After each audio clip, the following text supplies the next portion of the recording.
Hey everybody, and welcome to another extra, very special Hobby Titan stream here. I'm joined by a super special guest today, friend of the show, friend of the studio, and also actually happens to be my wife, Megan. Megan, how's it going? It's good. Yeah? I thought you were going to say I'm also your friend. You're also my friend of the studio, friend of me, Megan. We're having Megan on today because we just have, well, one, she's right off of BAO. With the rest of us, we're still hyped on BAO energy here. Megan took several painting classes at BAO, and the one you really took was about faces. That was my, I don't want to say favorite, because both teachers were really good. Yeah, but that one I felt like, oh, I'm going to use this a lot. It was faces, and the other one was? The first one I took was easy faces and eyes. Okay. Easy. Yeah. And the second one I took it was like intro to freehand. Right, right. You did a banner. Yeah. Kind of. So these were both super productive classes. It seemed like your faces are amazing. We're going to get a look right away at one of the faces she's done for her Blood Knights. So we're going to hang out hobby like we always do here, and we'll kind of touch in with her. She can give us some tips for faces. I know I find faces sort of hard to do. So I'm excited. Are you ready? I am ready. Okay. Let's do this, guys. Let's get creative.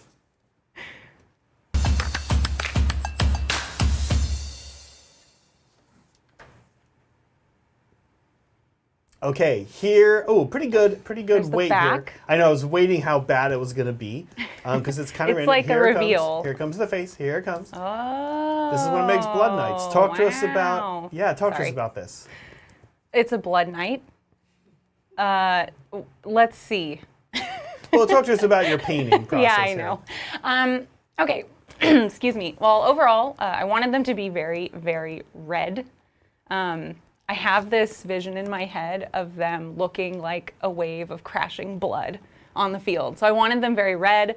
The armor's totally red, the fabric's red. The horses are chestnut, so very red overall. And I wanted to do the vampire skin blue. What I saw in the boxes was a lot of white, a lot of like very, very pale. You could barely see a skin tone. And I thought that was kind of boring. I wanted to make mine, I add some color and just do something a little different. So mine are blue. It's actually blue layered over like an orangey red. Right, to try to give it a little warmth. Yeah, a little bit of warmth underneath, but also to help tone down the blue, assuming I do my glazing right. Yeah, no, I've experienced this recently too.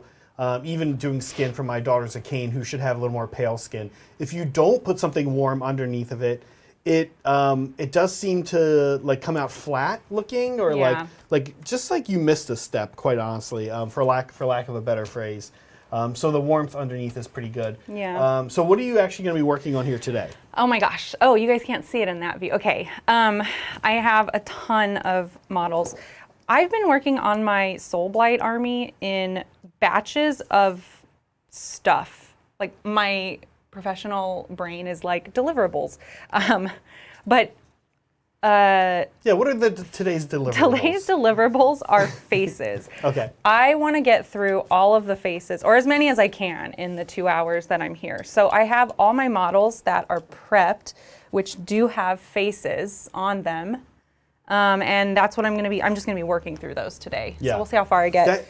That's interesting. So you're actually just saying like, hey, I'm just going to paint faces today. Yeah. Yeah, that's crazy. But that's cool. Like, I mean, you can see, here's my, what is he, a vampire lord on dragon? On zombie dragon guy. I mean, he's also in the red armor, so I was like, I'll just do him with the, the Blood Knights, so I don't mess up the process. Yeah, this looks great. And the Blood Knights armor is finished, right? The face is kind of the last step here, and then the base. But he's got some like bones and gubbins all over him that I have to take care of. The Blood Knights? Oh, the Blood Knights, yeah, sorry.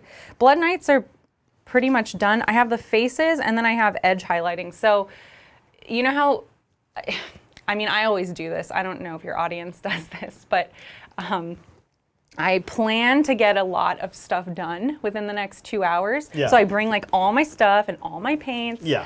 And then I get like through 1/3 of one step of what I had planned on doing. Sure. So we'll see how far I get through the faces, and if I get through them, I will just continue edge highlighting my armor.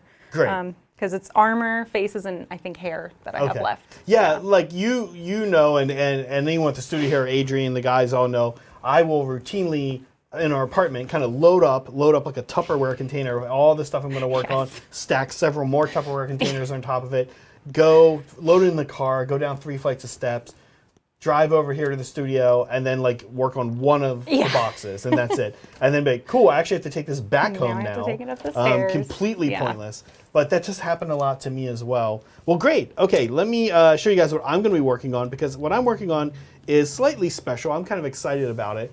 Not inherently super exciting in and of itself.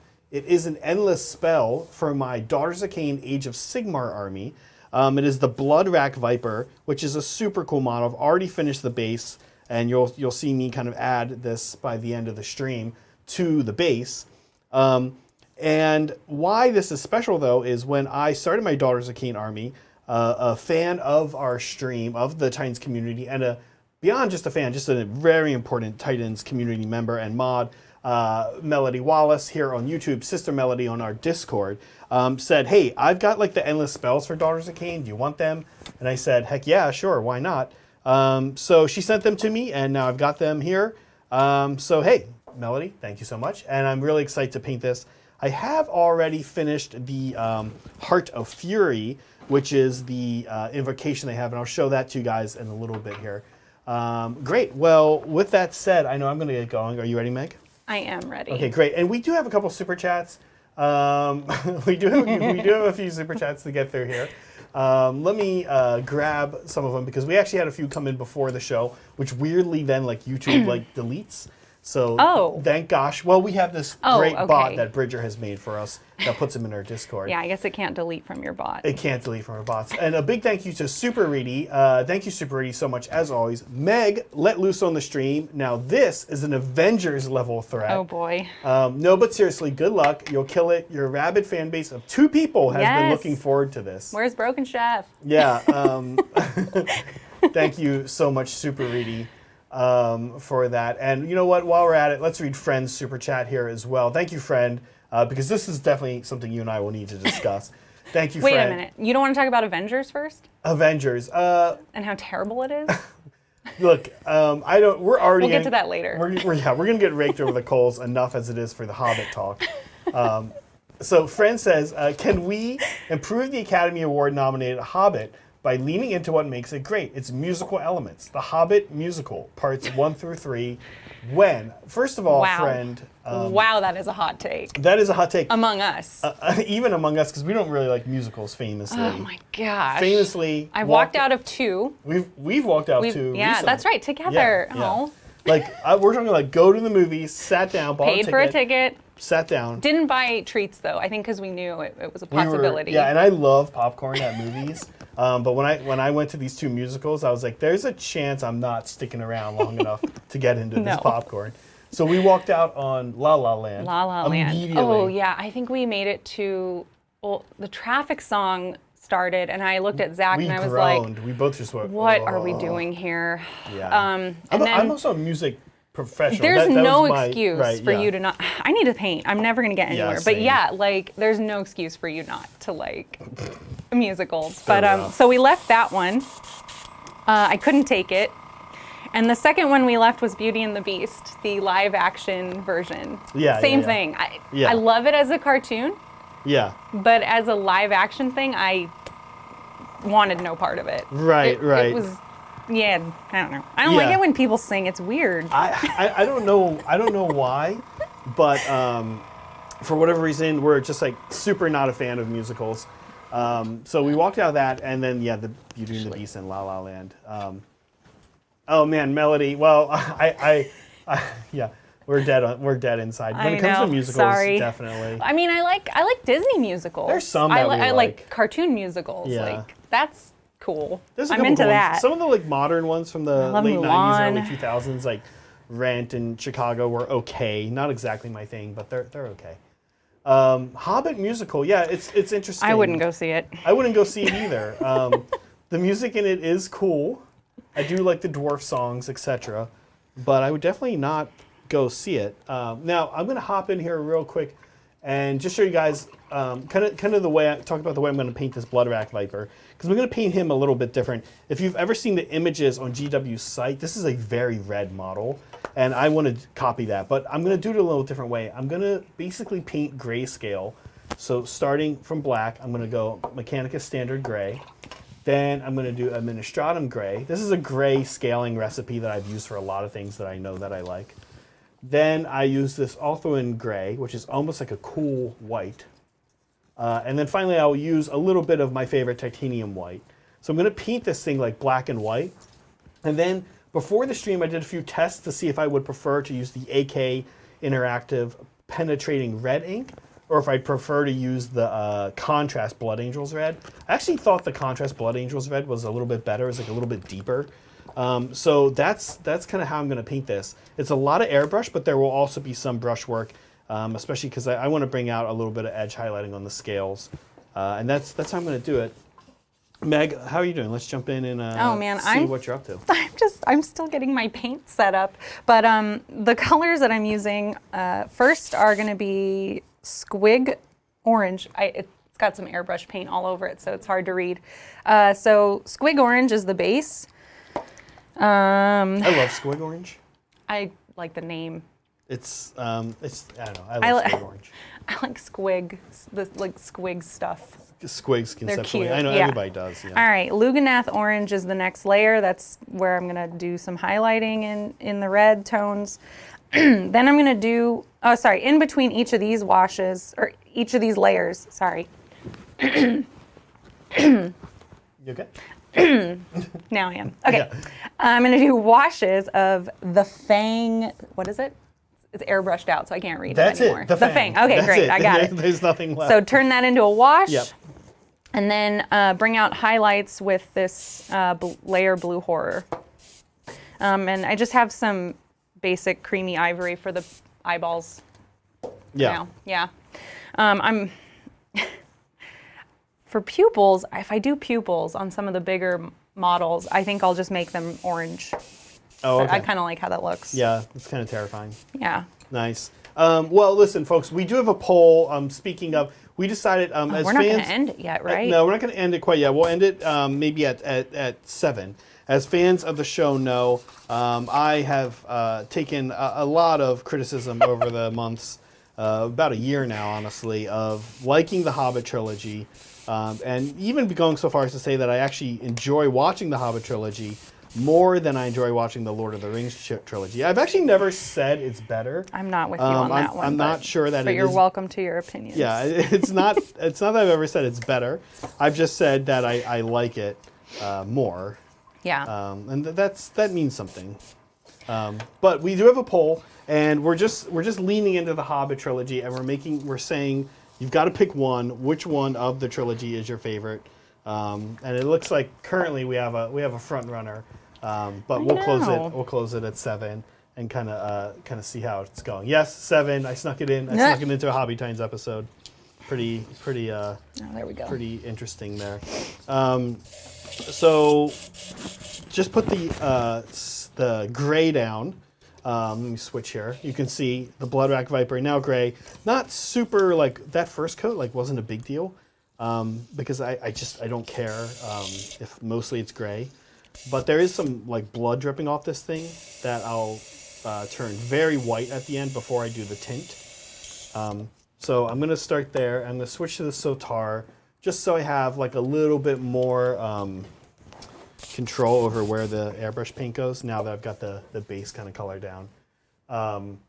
Awesome. Yeah, so we have a couple other super chats, so let me get to them. As always, we always appreciate the support of our good friend Liberty Fires. Liberty Fires says, Meg and Zach. This time I got second billing. Aw. Thanks. Thanks, Liberty Fires. As always, we appreciate the support. I mean, you may decide that you don't want to give me top billing after today, but I appreciate it for now. Yeah, I think there's actually, if I'm not mistaken, I think there's a Liberty Fires model in fan stuff. Oh my gosh, I'm just like, can we do fan stuff? Yeah. Yeah, I had so much fun picking that today, so I'm excited. Yeah, for fan it. stuff today was by Megan. We let her We let her pick it out. Run amok. Yeah, we let her kind of run amok. It's just meme of the week. Just meme of the week. Meg, let's get a view here on what you're doing. Sure. While If you can see it, okay. Let Yeah. me know if I'll keep looking, but right now I'm just putting down the base layers of my squig orange. So that's it. That's where I'm at right now. So Yeah. when I paint, I do batch. Well, is it batch or what do you call it? What did Ford do? Who? The Model T Ford, right? Like what was that process called? Assembly line? Assembly line. Thank you. Oh, sorry. I didn't know. Guys, I didn't know. really- I didn't know I need to have that information on recall. I'm really bad at words. What did Ford do? What did Ford do with his trucks? I was like, or is that the name of whatever the guy you whose class you took at the No, BAO? actually, his name is McClyman. It's here on the brown paper at McClyman. It's kind of like M climbing without a G. His name is Mike, right? Yeah, Mike. But that's where you can find him on Instagram. And you can see previous examples from when he's taught this in the past. Yeah, Kat is a friend of this person, and He is sweet. very too. speaks very highly of him as Yeah. a teacher, as a person. Yeah. It was So a good class. If he's coming to your area, I don't know. Sometimes I don't know. This is probably a Kat question. I don't know how much some of these teachers travel. So that would be something we'd want to ask her for sure. But what do I do? Oh, so what I was saying is I do assembly line painting. So I'm going to lay down all the base, and then I'm going to come back and do the next layer, and then I'm going to come back and do and so on. That's kind of how I approach it. This is, of course, pretty normal, right? For model painting, I think. People have different processes. But what I will say is, I don't know about you guys, but when I'm painting a lot of things, of course I'm assembly line most of the time, but I get to this stage, even in something like an infantry, like a small little infantry model, like a Tau Fire Warrior or a daughter of Cain that I've been painting recently, where I switch late in the process to what I call one-on-one, where I then have to spend time with each model. I get them to 98%, maybe 95%, but I have to finish those last 5 percentage points, step by step on each model. Yeah. So I'm really making sure the model gets fit, brought to where I need it to be. Yeah. I did that with my Blood Knights. I mean, the one that's on the spinner, I started with. Well, what did I do? Oh yeah, I did the face on it to see how the face would come out, and then I was like, you know what? I just want to see how this looks when it's done. I just want to get it done so I have it to compare against for all of my other models. So I did finish that one. Yeah. Okay, this is a good one to see because this person's bald and there's nothing blocking their face. But step one, putting the base down, the base layer, you can be sloppy with it. I mean, that's what he taught us anyway. You just coat it. Don't worry about the mouth. Don't worry about the eyes yet. Well, we do have a super chat while we're watching this process get underway here. We do have a super chat from Megan Pryor Pfeiffer. Oh, wow. Who says, hey, Meg. wow, Meg, you're the best host ever. Oh, Not sure we've thanks. ever had a Titan, anyone on a Titan stream super chat while they're on stream. But there's a first for everything. To compliment themselves. Yeah. Yeah, I really needed a pick-me-up. I was very nervous, guys. I'm not, sorry, my hair keeps getting in the way. I'm used to being edited. I have a podcast. And and we'll talk about that and it's a little vampire tie-in. In fact, why don't we? oh, sure. Meg actually has a podcast. Oh, I just said that. That's a horror movie podcast called Not Quite Dead, and they actually are doing. This season was the vampire season, right? Yeah, we just finished that one. In a couple weeks, we're going to be starting up a comedy horror season. So check it out. Yeah, Not Quite Dead, and I will say this. It's very cliche that people during COVID started podcasts, but what I will say about Megan, and she does it with a friend of ours, is that unlike a lot of people, they actually kept doing it We're and still have doing it. done it forever. So if you are a horror movie person, it's kind of cool because they have a lot of episodes. It's like very bingeable if you're into horror. Aw, thanks. Yeah, because there's like 1 million episodes at this point, right? 1 million. You're right. You got it. That's how many there are. Something like that, 1 million, something Yeah. in there. Well, thanks, Megan, for the super chat. Oh, you're As welcome. always, we appreciate the support. Not traditionally how super chats work, I but know. we, you know what? We appreciate. Will you refund it to me at the end of the night? I don't know that we can do that. Dang it. Just heads up for anyone wondering that question. Okay. But thank you so much. And You're welcome. Yeah, thank you for that super chat. And also, thank you, Ickbard. Hey, Ickbard, I know this guy. Ickbard? We met Ickbard. I know I met Ickbard? Ickbard Okay. at the BAO. I might as well get her arms, too. I think the other guys knew him previously before, but I think I met him for the first time there. Okay, Meg, we'll go over the shoulder here. So just I'm sorry. That's okay. I'm very bad at this. Well, yeah, the camera likes to camera focus if thing. you go in, right? Can you Ickbard see it? says, "Sup, dudes? I have over 60 Infernal Guard to paint for my squat guard. How would you make their beard stand out without being a carbon copy beard?" So, Ickbard, in this case, you're saying that you don't want all the beards to be the same color. I'm thinking is what you're saying. And I have to say that the first thing I'll toss out, hear me out, Ickbard, suggestion number 1, why not have them all the same color? Now, I don't know, it sort of depends what you're working on, right? And what your reasoning behind why they would be one color versus another color. Obviously, you know, we today see if a bunch of people have beards, oftentimes they might have different color beards, or you have a reason you want that. But realistically, it won't look bad if you do the beard right and they all have the same color. That kind of uniform look in something like guard, like a guard squad, can be cool. I've done beards all the same color on one army. I think my ogres have beards. They have like a weird mustache type thing, and I have them all the same color. It's a lot less guys than you, though, so something to think about. So my first advice would be maybe do them all the same color. So my first advice is taking your question, your super chat, and saying, no, just don't do that. But No. because that's not super Chatty? and probably like not exactly what you were looking for, I'll toss some other thoughts out. But what I will say is I would resist the urge personally. And I've seen this before. I've seen people do Fire Slayer armies like this. And I have to say, for a while I was into this idea. But I've seen Fire Slayer armies or Dwarf armies for like Sigmar. The Greywater Fastness army.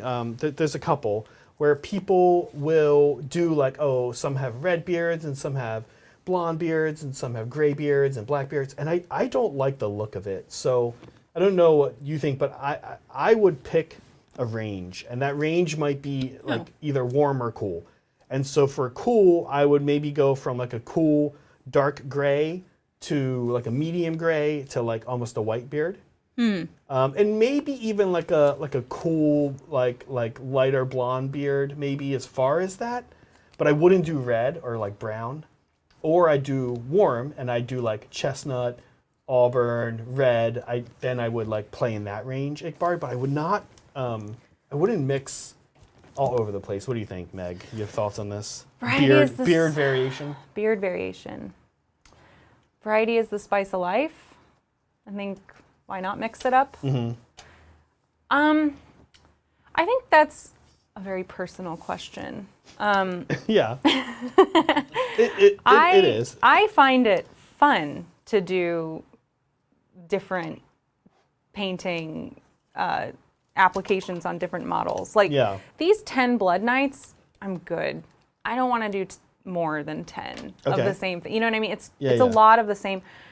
When I was doing Tyranids, I drove myself crazy because everything was exactly the same. Yep, and, that's Tyranids. I grew to hate it. Yeah, and but that was what I wanted at first because it was easy to know what to do. Right, you kind of rinse and repeat. You get a couple cool things like the brains on the zoanthropes, like a couple cool escapes from the everyday. But yeah. So, I mean, I guess it depends. Like, do you want to make it easier on yourself? Paint them all the same? Do you want... I think it's very striking when the hair is mixed up, though. So, Yeah. I don't know. It's hard to, like, have a strong opinion about that. I don't think there's a right or wrong answer. I have a strong opinion. All It's right. not hard for me. All and right. it's what I said. I would do variety, but I'd stick not either gonna argue. I'd stick either cool or warm. Yeah. I wouldn't want to look over to a squad and see like a bright orange beard next to a gray beard next, because remember What? the model. Why? Keep this in mind that the model itself, one of the things when we look and we see variation in people's hair and beards and stuff, there's more going on than just the color. And there's other elements going on too, like like kinks and their skin tones and textures everything, and- right? yeah. To look and like if the skin tones are all the same or similar, but then here's like straight orange beard, Oh. here's straight gray beard, it's gonna look. It looks like you tried to be like, okay, let me use a bunch of different colors. Don't use the same color skin.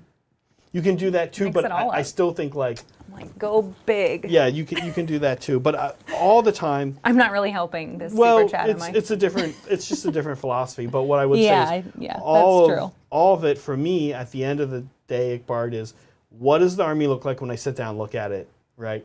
And whatever it might be more fun to paint all these different colors.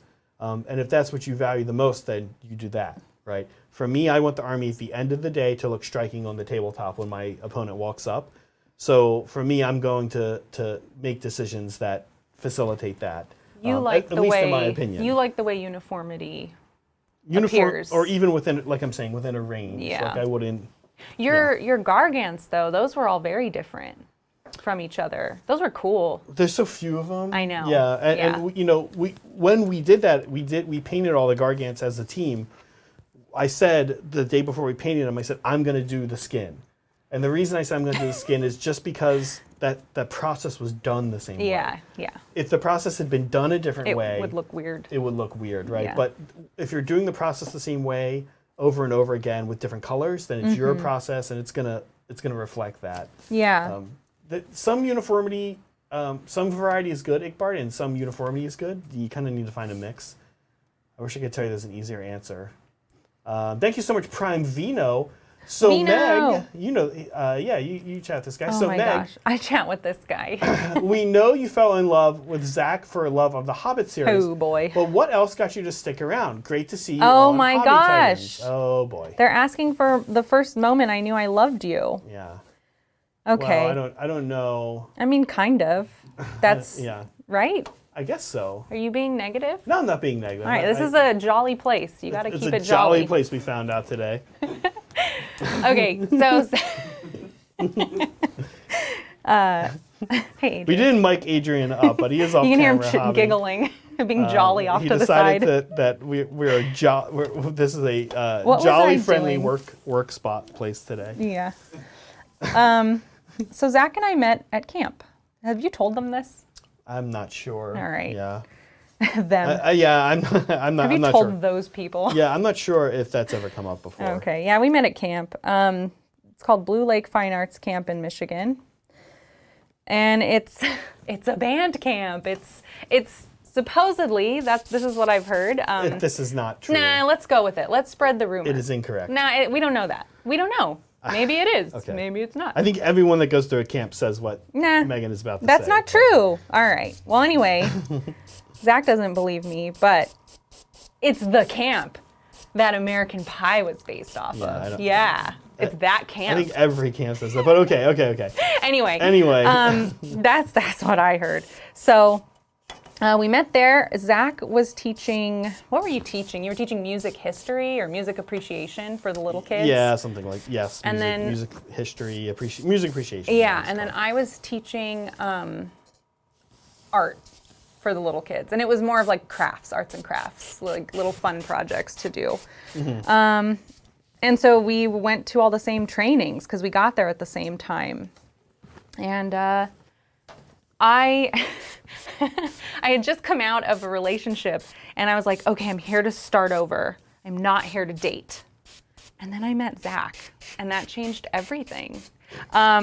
We met while we were doing an icebreaker when we first got there. We had to silently align ourselves in order of our birthdays. Yep. And Zach and I were next to each other. But when let's see. Then at our meals, we would, eat in the mess hall. And I tried to make it a point to always sit by someone new because I was there to make friends, right? Yeah, yeah. And I kept ending up next to you or near you. And I was like, after a few times, I was like, man, that's all right. I'll keep sitting by this guy. He makes me laugh. We had, I don't remember what lunch was, but I do remember the dessert was a brownie because you shoved the brownie in your teeth and made a mess all over your face. It was really gross. And you were like, hey, is there something in my teeth? Yeah. So did we... And it made me die. It was so funny. Yeah, I was like, I like this guy's sense of humor. I was like Adrian's age when I was doing this, Yeah. by the way. So the thing is that when you work at a place like that, you do have to try to find ways to entertain yourself. Yes. And so we had some jokes we would do. The other joke we would always do is we would take a banana, eat the banana, then carefully fold the banana back up, the banana peel back up, and then offer it to somebody like we were giving hey, want a banana? Everybody could just go get a free banana anytime they wanted at this camp. But still, it was funny to give people that banana peel. And they'd always pretend like they didn't realize it wasn't empty. Yeah, you had to do it. It's not actually funny, but that's what not happens funny. when you work. It wasn't these, funny. These camps are just crazy amounts of work. Anyone who's ever had a job like that, it's just your caretaker, man, babysitter, that was the educator. best job though I've ever had. If I could live on a camp counselor's salary, I would do it in a heartbeat. Well, one thing that's very interesting is we always talk about how it's some of the best training we've ever had in our life. Yeah. And what was very funny is we had this job then when we first moved out to the Bay Area. We actually both worked. I worked kind of this part-time gig at this school, and you were full-time there. Yeah. But I was part of these meetings because I was a member of the staff, and the staff was very small at this school. And wait, what? Where at was Rise, this? Oh, right? yeah. That's right. In San Francisco. And I remember we kind of sat down, and I remember some of the other teachers were like, whoa, this guy's got a notebook. And I set down the notebook, and I was just like, well, yeah. And it's funny, we talked about this with the painting classes too. Like some of the things that the painting teachers tell us, you're like, oh, duh. It totally makes sense. It's not that hard to think like, oh, I should do highlights and lowlights, etc. But it is sort of crazy when you sit down at the meeting and the other teachers there don't have notebooks. You're like, guys, we're having a meeting, right? Don't we need notebooks? Yeah. They were kind of making fun of me, a couple of them, and I was like, shouldn't I have a notebook for a meeting? In case I need to write stuff down. It was so clicky. Yeah, it was really, really interesting. So that was some of the best training we've had. We learned that you should take a notebook to a meeting. Turns out that's... Well, you had to live in the cabin with 10 to 12 other kids, and boy, if you don't have patience before that job, you sure have it afterwards. Very true. Yeah. Very true. So anyways, that's how I fell in love with Zach. Yeah, thank you. So that's very nice. Thanks for asking. Yeah, I don't know why anybody would want to know this thank stuff. you for asking, Prime Vino. Now, listen, before we get on to some more super chats, we do need to put Megan under the spotlight a little bit here. Whenever we have somebody on stream, almost everybody on stream has done this. We always make people tell us their favorite Games Workshop models. Oh boy! Right. Yep. So Megan, I had to go digging. We let Megan know that she would need to provide her favorite 5 Games Workshop models from any of their universes: Sigmar, 40K, even Necromunda, whatever it is. Lord of the Rings, Lord of the Rings / The Hobbit, right, battle game, and we came up with 5. I did. You came. You didn't. 5. I did. Yeah. Are you ready for this? I'm ready. Okay. I know. So here we go. say? We've done this with almost everybody we've had on stream. Oh. The top 5 favorite Games Workshop models. Here we go. So. Number 1. Number 1. Talk to us about this guy. Aw. My Trigon Prime and / Moloch. This is a nostalgic pick for me. Also, it's very cool. I mean, look at it. It's so cool. He looks like he's going to eat you. I started getting into Tyranids, what was it, edition 5 that we started? We did, yeah. Yeah. And this was a new, it had just come out, I think maybe, I don't know, a few weeks after I started. And I saw it and I was like, that's that's what I want next. I want to play that every time I play this game. Because it's so cool. I just love looking at it. It is true. It's spooky. It is true. A few weeks ago, Adrian and I were talking about, might have been last week actually, the big model that came out when we started playing. If anybody remembers that, and a lot of people in chat, you guys are saying, oh, I remember this model had just come out or whatever. And I said that when Megan and I kind of got into the hobby and were doing some painting, the first model that came out was the Valkyrie. And then shortly after, that base was new, that big oval base. It was new to Games Workshop anyway. So this whole size was new. This size, this concept of models this big, really was so new. And I have a Grognard story for you guys real quick.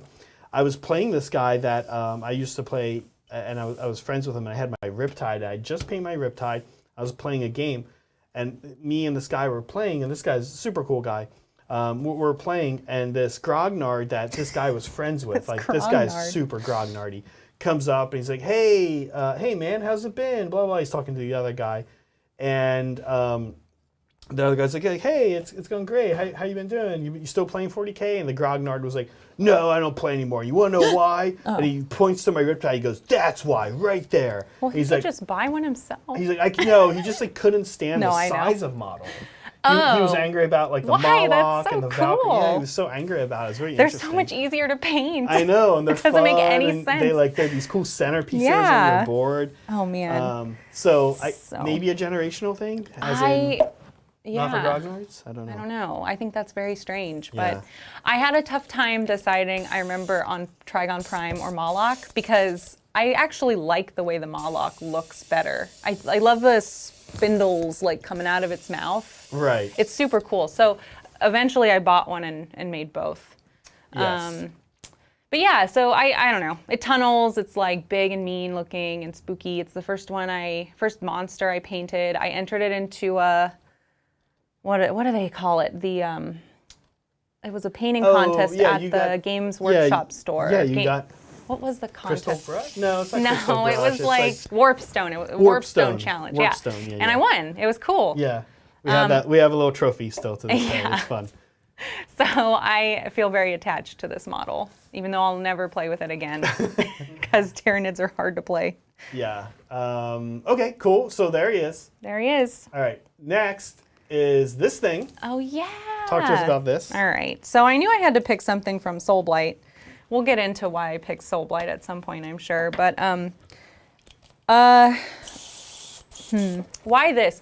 So zombies are my favorite movie monster. I love zombie movies. And I was so happy. I was so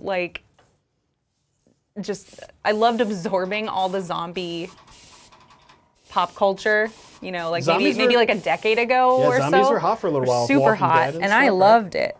Yeah. There's zombies everywhere. So this corpse cart really spoke to me because it looks so cool. Look at all the dead bodies and the guy hanging out the top. I haven't built this yet. I just bought it for myself. And this is the version of it I think I'm going to build because I like how it looks. I have no idea what's better, this one or the one with fire. There's one with some fire. Yeah. I was looking at them. This is me trying to make sense. I was looking at them last night. They're both not good or bad. It's perfect then. For playing, to take one of these in the Soulblight army, you probably wouldn't take it competitively just because you wouldn't have the points for it. Well, I wouldn't play competitively, period. But they're so cheap. They're not very expensive.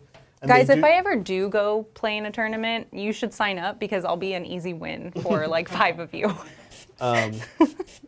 Yeah, I think either way they're just fun models. And I hope they come with round bases now, right? I'm guessing. I don't know, but I'm excited to get it and put it together and paint a bunch of dead bodies. So it looks like a cool diorama piece. And I'm really not somebody who likes transports. I actually hate painting transports, and I think that's why that was a big part of the reason why I picked Tyranids the first time. Oh, no transports. No transports, unless the transports they have look like Tyranids. Yeah, they're just more Tyranids, it's just a bunch of animals, right? Yeah. That's why I like that army. But this army also doesn't have transports really. There's a coach, which also is really cool. But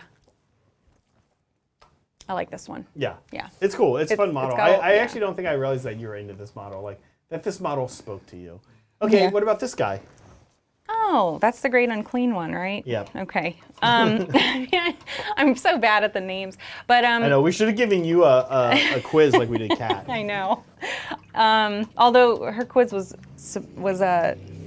like a hard. troll, right? It was hard. It was not. She nailed it. All right. Yeah, because, okay. The Great Unclean one. Why do I like this? Look at him. He's a mess. It looks so fun to paint. He's got his guts spilling out. He's got a sword. He's big and fat. I don't know. I just love it. Yeah. Like, how could you not love it? I just think it's a very cool looking model. And I dressed him up as Santa Claus, right? For your We guys. dressed Adrian's Yeah. Great Unclean one up as we gave him a Santa outfit last so cute. holiday season. He had a Santa outfit for our game. Yeah. Yeah. We had a Santa off. Yeah, Where everyone that's was right. very confused about who was Santa. Who was Santa? Yeah, this is great. A Great Unclean one's so classic. I think this is probably in so many people's top fives.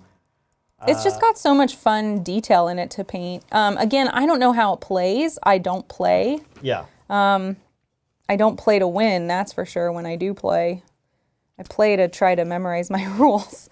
But I just love him. One of my Meg, I'm sorry. I'm Yeah. going to interrupt you real quick. You should. You should. Okay. I'm talking too much. I clicked the next button, and we okay. can't leave this guy hanging up here for long because. Oh it's- yeah. Oh man, people are gonna start rioting or something, What- right? Because what- I didn't pick. Controversial pick here. Talk to I us. don't think it's controversial. Everyone loves Smaug. He's a dragon. Yeah. How could you not love a dragon? Listen, I agree.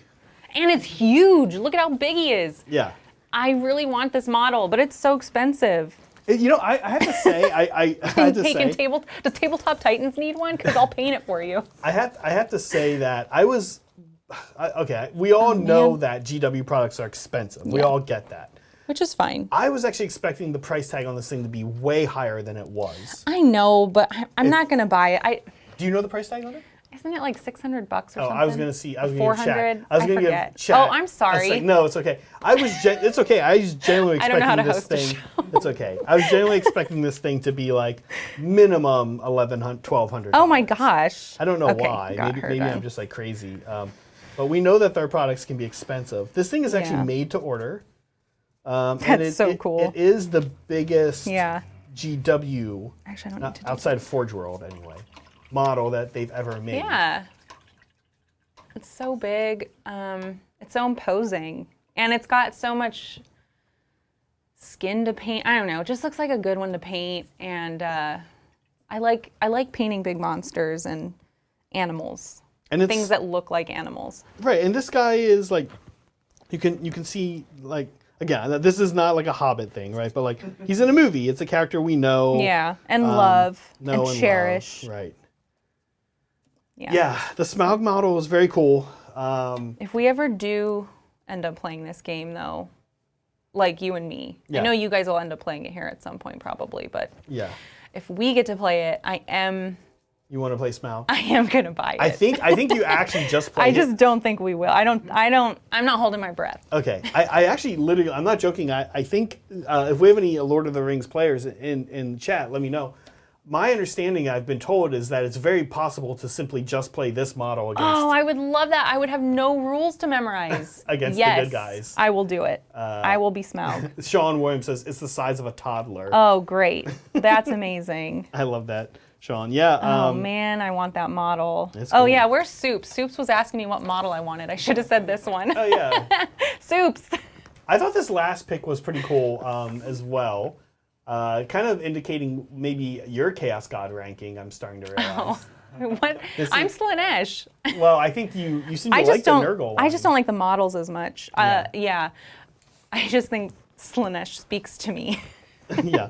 So this is Sloppity Ball Piper. Sloppity what? Bile pipe? Is that what Yeah, it? Yeah. yeah. The name. I mean, the name is why I picked this. Look at his face. It's so cute. He's so Yeah. happy. I gotta put on my glasses so I can get a better look. I know this is an Adrian favorite as well. I think this is again. The name. Look at how happy this little guy is at the bottom. I want to paint it. It just looks so fun to paint and silly. I feel like he's very popular pick. Again, like lots of people's favorite model. Yeah.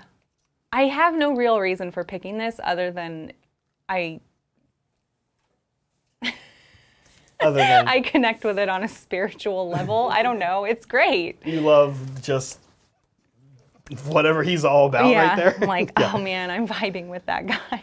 Yeah. This is the problem I have with these games. Oh, okay. Here we go. Hot take. Here we go. It's not really a hot take. Yeah. The games are cool. That's fine. But I want to build an army of all the different things I like. Oh, yeah. You always bring this up. I am like, I like this model and this model and this model, and that can be my weird army, and nobody will ever play with me. Well, look, right, nobody will play with you because you actually can do that. It's no longer called matched play, which is like the balanced No one's going to take version. me seriously. Right, of the game. But you actually can do that. Like, we've all, like, gotten our new book and we, like, open it up, the new edition, and it's like, first way to play. Just grab your models and play. Yeah. Grab your Games Workshop collection and just put them on the table and start going for it. Yeah. And it's like, really? I can do that? Yeah. And then, like, you like look at the one page of support they have for that and you're like, oh, yeah, this isn't actually going to work. Yeah. Then you're like, okay, this is why we play match play. I or guess what I could do is at just least narrative play. you know. yeah, I could select a book, like a set of army rules that I like, and just be like, okay, this is gonna be my my unclean one is actually gonna be my Tyrannifex or whatever it sure. is that I'm doing. Yeah, like just have this proxy. like terrible setup. It makes no sense. Proxy, basically. Oh my right? gosh, Yeah. I have such a hard time remembering the rules as it is. This would just be terrible. Okay, so I thought I was gonna wash next. Game audible, calling an audible, changing things up. Calling an audible. Yeah, like just suddenly. What? It's a Have I heard this? it's a sports ball metaphor. Actually, I'm gonna paint. Sorry, I lied. I'm gonna base this face really quick. I'm making a little watered down contrast here. So what I've done, you guys can kind of see. I've gone ahead and did the red tint. Everything's kind of building up on the Blood Viper. Then I did this dry brush, really on the scales. It's kind of a sloppy dry brush, honestly, of white. And now I'm gonna hit this model again. You can see I used one of these little dropper bottles. I'm gonna hit the model again with the contrast Blood Angels red, but I've used the contrast medium to dilute it significantly. So this will be way less. Have way less. Oh look, we got a bot. We got Oh, fun! Yes, Yay, I bot. would love. Oh, we can't say Oh, that you here. can't say that. So we're Get gonna out we'll of close here, the bot. Naked HD. I'm so.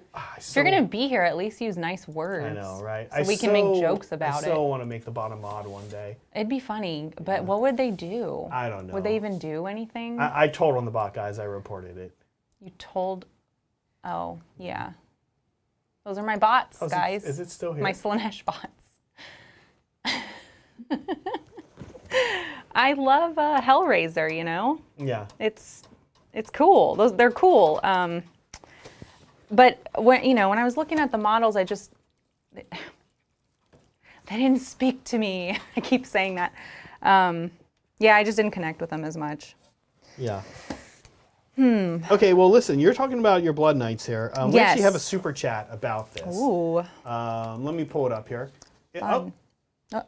Hopefully it's still There we here go. in the stream. I mean, it's definitely in the Discord, but let me see if I can Oh get it here. no. I think it's still here. Don't lose It it. is from Kilted Casual. Hi, Kilted Mine Casual. going through a rough paint for how you did the Blood Knights. They are bangarang. Tell us how'd you do these Blood Knights? Go through the process. Oh boy. Well, I don't write things down, as Zach famously hates. Yeah, so why don't you tell everybody how you did this? Okay. Well, the majority of the Blood Knights. I'm going to do a zoom here so we can kind of Sure. see what's going on. Okay. All right, let me clean my brush so that it doesn't dry all the paint. Okay, so the majority of the knights are this metallic color because they're mostly covered in armor, which was nice. So that's where I started. What I did was, where are the colors? I used Turbo Dork, guys. Somebody asked about Turbo Dork in the hobby channel today. And a store is closing and getting rid of all their Turbo Dark at $3 a bottle. I was like, That's like actually half price for Turbo I was like, Dark. buy it, because half of them are gonna be like, you're gonna have to exchange anyway. Once they're a little dry. Sometimes, yeah, some of them they They can dry can out. be dry. But Turbo Dark is really good about the exchanges. Yeah. Anyway. Their customer service is good. So with an airbrush, from the top, I think it was I don't remember what I did first. It was probably Bullion. Bullion is this gold color. So I sprayed the whole thing from the bottom, or from this angle with Bullion. And then from the top angle, I sprayed with red, and I cannot remember the name of the red. It's something you like. Is it tomato? Or? It was either red spicy meatball? Yeah, meatball. Yeah, that one. Something you like. Spicy meatball. So from the top, I did red. So I wanted to sort of fake a color shift, right? So it's Right. gold from below and red from above, and then I'm edge highlighting that with the gold. So I did that first. Next, what did I do? Boy, oh boy. Oh, next I did the bone work, because I was also working on these with my Black Knights. Because I was doing all the horses together. Right. So I wanted to get all the armor done. Did the bones, did the hooves with actually these paints. I used MSP, Master Series paint, which I don't know if it's around anymore. Those are still around. Are they? Yeah, Okay. Yeah. Those are the ones, we actually have a whole collection. We got gifted a collection of those forever ago. And we are we're going through them. I'm We have always like snagging them. we have like one of every color at least. So like I think actually it's more like two of every color. Yeah. Yeah. So I used these colors. There's an ivory. There's also just like a darker, like bone shadow or something that I used for the darker areas. For the skull and the hooves, and these little, like, I don't know, skulls that are attached to their armor. Okay. After that, I painted the horses. The horses I just did, I cannot remember the name of the color. Did a brown, maybe, Oh, it says you want to add moderator, don't forget. Yeah. The horses it's a brown, and I cannot remember for the life of me which one it is. It's in my stack of paints at home, and then just washed in brown.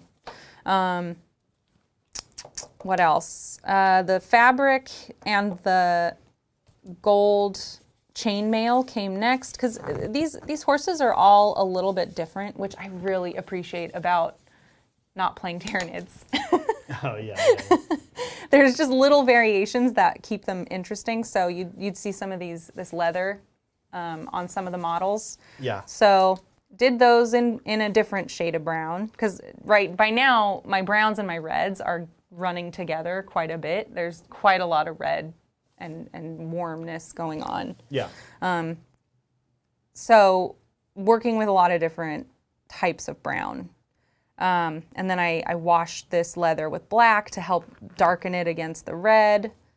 What else did I do? What else? The tail. So the tail, I wanted white because these are already pretty dark looking to me. So I wanted to do white tails, but dirty. I don't want these to look too clean. Because they're vampires. I don't know. They're kind of grungy, right? They're kind of dead. And I don't know. they get blood all over There's themselves. there's definitely different. Yeah, they kind of are. Oh There's my so many gosh, different I know. vampire You're takes, right. yeah. Yes, we know this. Yeah. But the white is just, actually it's this color and a wash of the brown, and then going back in and picking out more of the white on top of that. The swords, don't look at those. Oh, you don't like your swords? I'm teaching myself. I have never painted.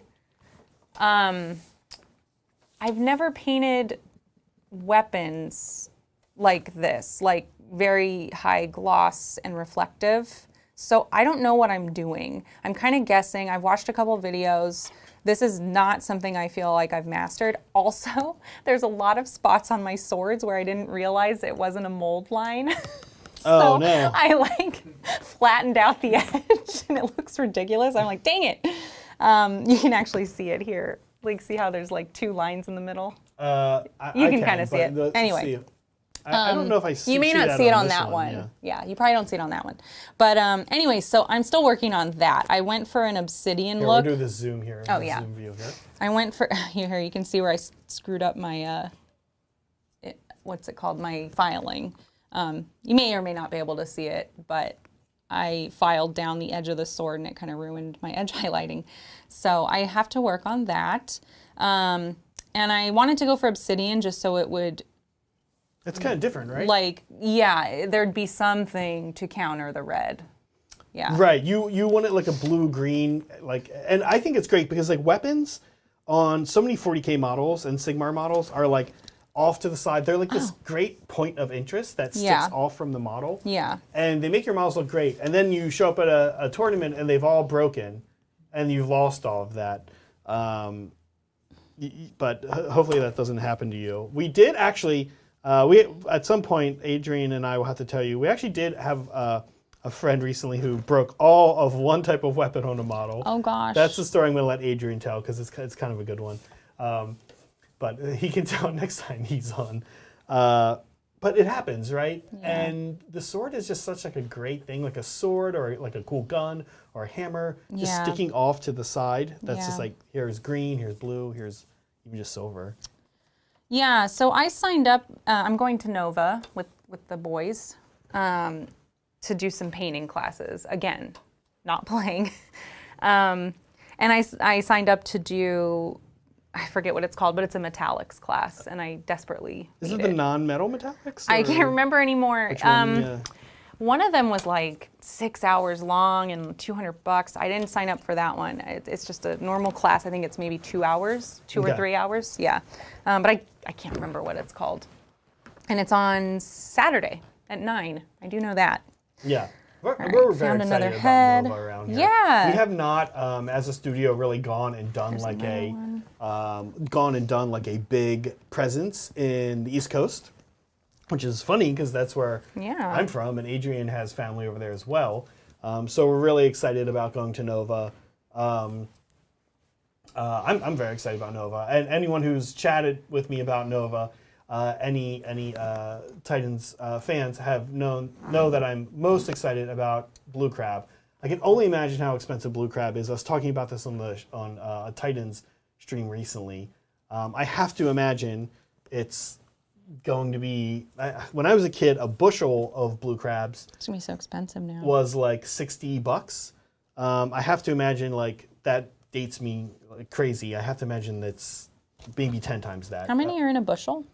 Well, it's weight. Or is it weight? Okay. I think it's weight or volume. I can't Got remember, it. but it's like, you've seen them before, Meg. I think it's like that very distinctive, you get them all Maryland. Yeah. People are going to know what I'm talking about. It's that like brown slatted basket that they stuff them in.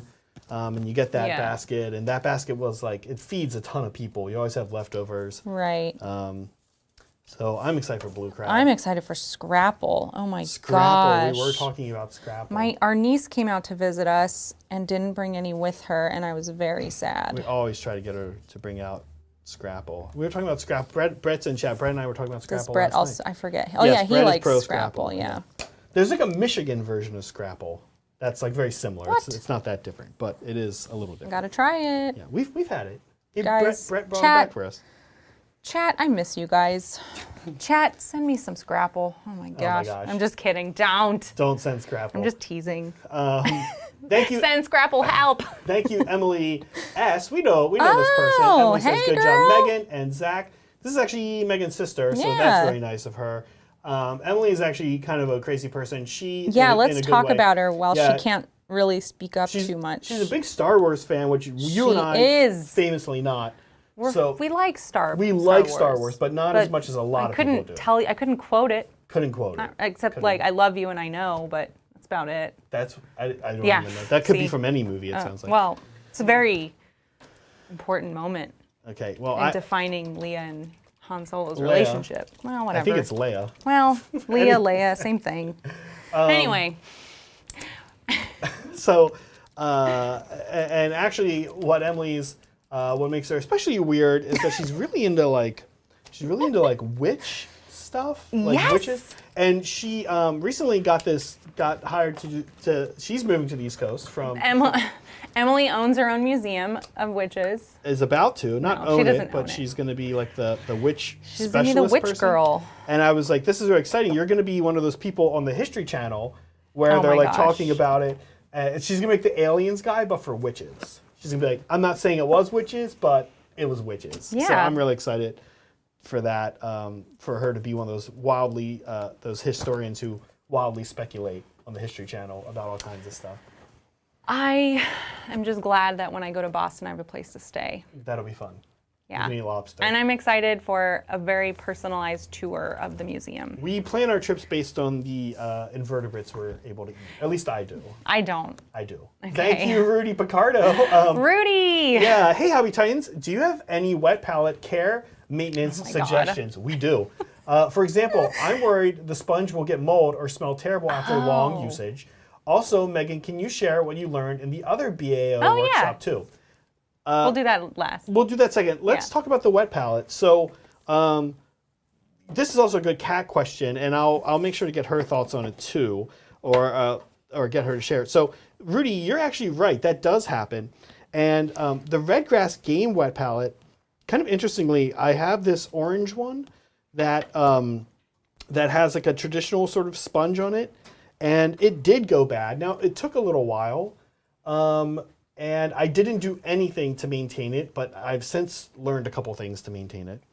But it did take a while. I then ordered more Redgrass Game palettes. They're white, and the sponge is different.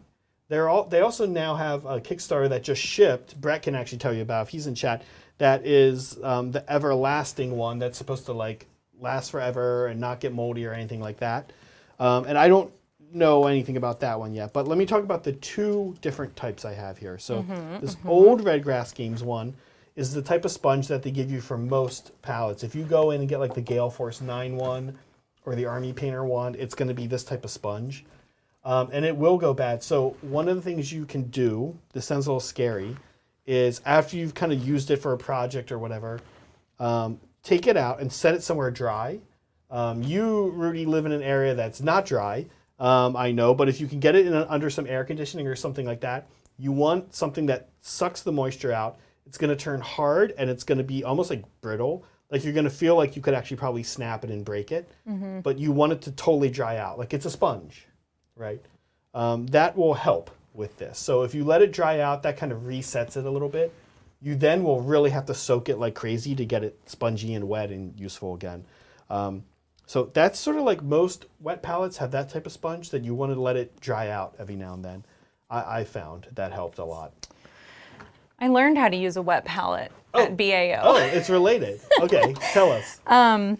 Well, I mean, you guys know how to make a wet palette, but they gave us plates and Oh, they did the like how to make a wet palette thing. yeah, because they weren't going to give us all wet palettes. That'd be Right. pretty cool, but Right, they right. didn't. So we got like a little styrofoam plate and some napkins and then some water. So we just folded up some napkins, stuck them on the plate, Yeah. soak them with water, quite a bit of water. It was a little bit of a pool, and then they gave us a piece of parchment paper to put Yeah. on top. So You can make your own. People do that. before I did that, Yeah. I borrowed yours. Yeah. Is this the one I borrowed? Yes. Yeah. Maybe, yeah. And I didn't understand how they worked. I was just like, I'm going to borrow this and see how it goes. And I put the paint, I didn't understand the parchment. I was like, what is this weird paper doing in here? Yeah. With the paint right on the Of course, sponge. I can just make up my own rules for it. Yeah. So the paper was off, and I just put the paint directly like on the This foam. is unrelated to her ability to paint, No. to paint faces, by the way. This is just me not looking things Which I up. stand by, Rudy. So I did learn how to do it right, but first I ruined Zach's wet palette before Well, I the sponge. did. And Rudy, Yeah. that's the last thing I was going to say is, Don't put the paint on the well, yeah, definitely don't do that. Honestly, be prepared to order some replacement sponges, which typically aren't that pricey, but letting them dry out does help. And then, I replace it, but I've only replaced it like once a year, maybe, Yeah. maybe less than that. The other type, the one Redgrass Games is currently selling. I don't actually know if they sell this one anymore. The sponge is a little different. It feels almost like more rubber. And we've only had that type for a little while, and so far it's been great. And you know, I actually need to kind of investigate what's the difference between this and their Kickstarter, the Everlasting one, because this new one, it feels like it's like an evolution. They went from normal sponge to this like rubber sponge I'm talking about to like that. Now they're going to this Everlasting sponge. But the one I have, the middle one there, the rubber feeling sponge has been amazing and has not so far gone moldy on me.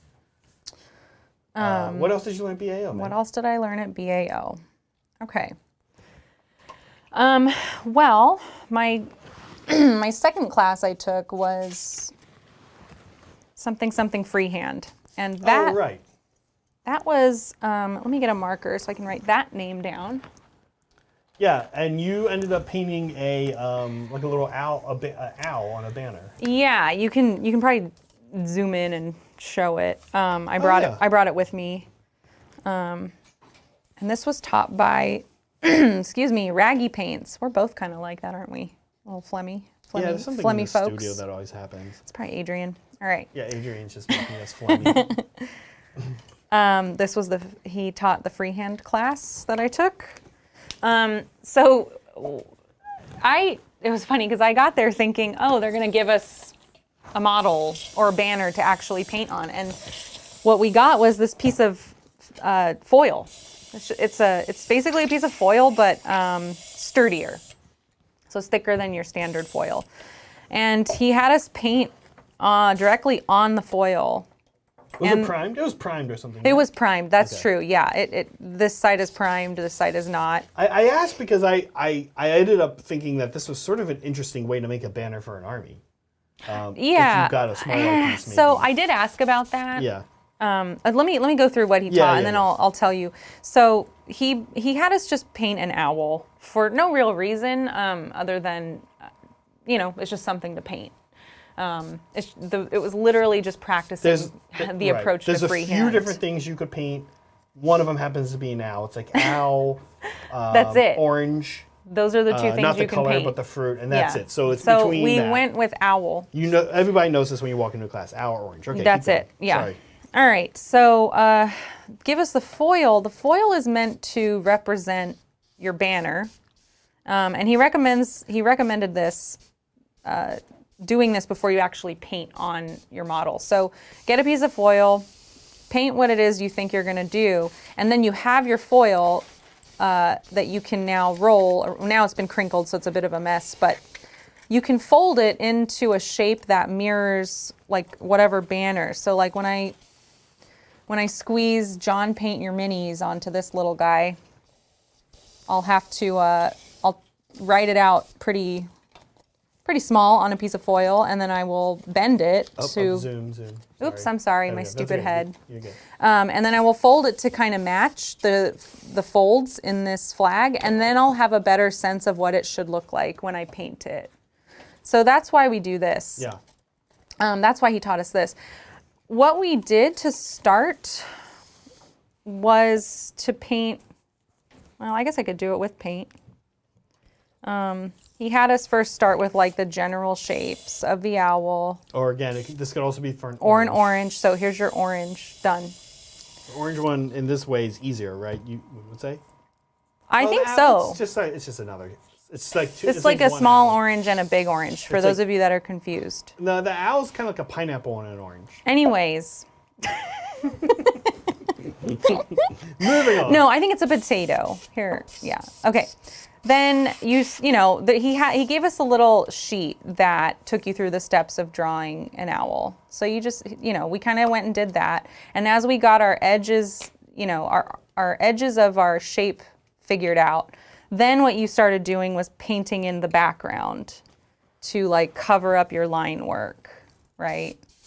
So you would start doing stuff like that, blah, blah, blah, get your shape to pop from its background and so forth. Look at this color. It's so good against brown, isn't it, guys? Yeah, copper and orange. Yeah, it's great. I really know how to pick them.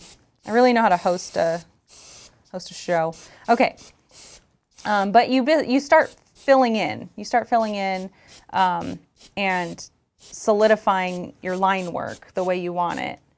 And they talk a lot about how it's just a lot of back and forth. Like if I screw that up, it's fine. Just paint over it. Just Yeah, it's a little more work for yourself. But but it's fixable. Like the idea fixable. was to make it not so scary. Yes. Like so we just practiced painting an owl. And then so I painted my first owl. That's this one. And I looked at it and I was like, I look like such a bozo in this class. Nothing needs to be painted this big on any of these miniatures. Right. But I was having such a nice time, like just painting my owl, adding in feathers, like playing with how big it was. So then I painted this tiny one next so that I actually had a real assignment to show for. Freehand as like a miniatures painting class is sort of interesting because it's almost like a painting class. Yeah, it is. It is. It's not particularly 3D centric. It's almost 2D centric, right? I mean, he took us through the colors, right? Which is nice. I'm one of these people that really needs hand-holding. I need to have someone demonstrate all the steps, which I think is why I'm not good at metallics, right? Like I haven't had that happen to me. I got walked through every step of this face, and it really helped me a lot. Same with this, like how do I know what color to start with? This, like, how do I, like, the feathers, do they come first, second? I mean, it's pretty obvious here, but I have a lot of hang-ups about painting, actually. So it was really helpful. Do, right? Yeah. So that was the other thing I learned. And then Zach and I also did a speed painting. We didn't learn anything other than, wow, we got pwned. Oh, it was great. It was fun. It was fun. Here, I'll put these out. This is what we did. Yeah. Well, I brought them. I brought all our treats. Let's do a shoulder zoom here. Yeah, it was very fun. I've talked about this. And now I forget the name of this. I Bone forget too. But I did. Oh my gosh. Posted the link last time we talked about it. Bone and something? I can't remember. Sorry. Yeah. No help. It's a local person to the Bay Area here. I really wish I remembered. Anyway, they're really cool models. They're all kind of based off these Renaissance or Middle Ages manuscripts. There's a lot of rabbit play. Yeah. Kind of like how now in modern time we're really into owls and oranges. Back in the Middle Ages they were really into rabbits. So they painted a bunch of rabbits, and then this guy made these models literally based off of them. And if somebody in chat would be so kind, just do a search for models of Renaissance or Middle Ages rabbit manuscript. You'll find it. It's like Skull and something. I forget. Like I said, he's from the Bay Area, and I keep forgetting the name of this company, of this guy. But he does these limited runs, and those are actually metal models too. Which I was like, wow, these are really. They were easy to paint. They were nice to paint. Well, I think, very smooth. I think, like, as an artist, as a sculptor, he did a really good job of finding the source material that would work well in this medium of metal without having to be, like, crazy detailed like we expect from GW models. Hey, Meg, could I actually borrow the Squig Orange? Why not? I think I'm going to use it as my there you go. as my highlight color here. I did do a wash of blue, finally, over the orange, if you want to show that. Oh, just now? Yeah. Do you like a zoom here? Sure. Let's do it. All right. Oh my gosh, I have to say, I just used the Squig Orange that Megan let me borrow, and I was pretty sure that I was not using Squig Orange, using white, and I put it on my brush and started like getting it off the dry brush, and I freaked out for a second because I was like, this is not white paint. Anyway, it's not funny. Yeah, so you were saying, I'm sorry, yeah, what? Skull and Crown, thank you. Yeah, that's... I also did think the owl joke was very funny. For everyone who's been to that Reddit thread. Oh, yeah. Paint the owl. Like paint when the rest of the owl. Yeah. Yeah, that's funny. Classic. All right, there we go. So you let me know, or I mean, you can try to let me know. I may not see it, but hopefully you can see the difference. So I put a wash of blue on this gal's face, and this Rat Prince hasn't had it yet. So they've been based in the the Squig Orange, right? Yeah, Squig. Yep. And so I'm washing with blue, and that's to kind of tone it down and just to start settling in the recesses. I mean, he did give some instruction on how to wash. Start start from the center and push the paint out so you can control where it's going. Mm-hmm. I'm sure you guys already know that. Well, these You guys, reminders. just so many good painters in There your. are, Yeah, yeah. I feel weird giving them advice. Like they're so good. Well, you know, I can't wait for lots fan of people stuff. are good at lots of different things. I know. Not everyone. Not everyone is good at everything. Not everyone knows how to do all the different things, and I know for sure. I'm always picking up how to do particular things from Kat and Adrian. Yeah, yeah. Oh my gosh, Kat would have raked me over the coals for some of my practices. Hobbit takes. No, not my Hobbit takes. Does she care? Does she have Yeah. a strong opinion? Oh, whoa. Yeah. Oh, all right. We'll have to annoy her with our hot takes too. Yeah. This is the best part about being on this show with you finally is that you and I, well, there are no hot takes because we agree on all this stuff. It's so nice. Yeah, that's I appreciate that. I don't know if you guys could see the change. It's tough to see. Yeah. They're small, but basically washed with blue over the orange at this point. Yeah, it looks great. I love the way you go through and have learned how to do this because this is kind of what we were saying, like going into this, like we felt like it was hard to do, but we were like both kind of ready to attempt it, and then like you just disappeared on this Sunday Sunday, Yeah. right? I was playing Sigmar, and then you came back with this face painted, and now you can just like do this, right? Yeah. It's crazy. I know, and it really wasn't that difficult. It wasn't as, I shouldn't say that, it wasn't as difficult as I had thought it would be. I thought my face would come out a lot worse. This is the little model they gave us to paint our faces on. Oh, yeah. Oh no, my arm fell off. Boy, oh boy, that's all right though. Well, it's a faces class. It not was a arms faces, class. yeah, the arm fell off, but it was a nice model to paint because the face, as you can see, is very available. There's nothing blocking it. So that also made it easier. Yeah.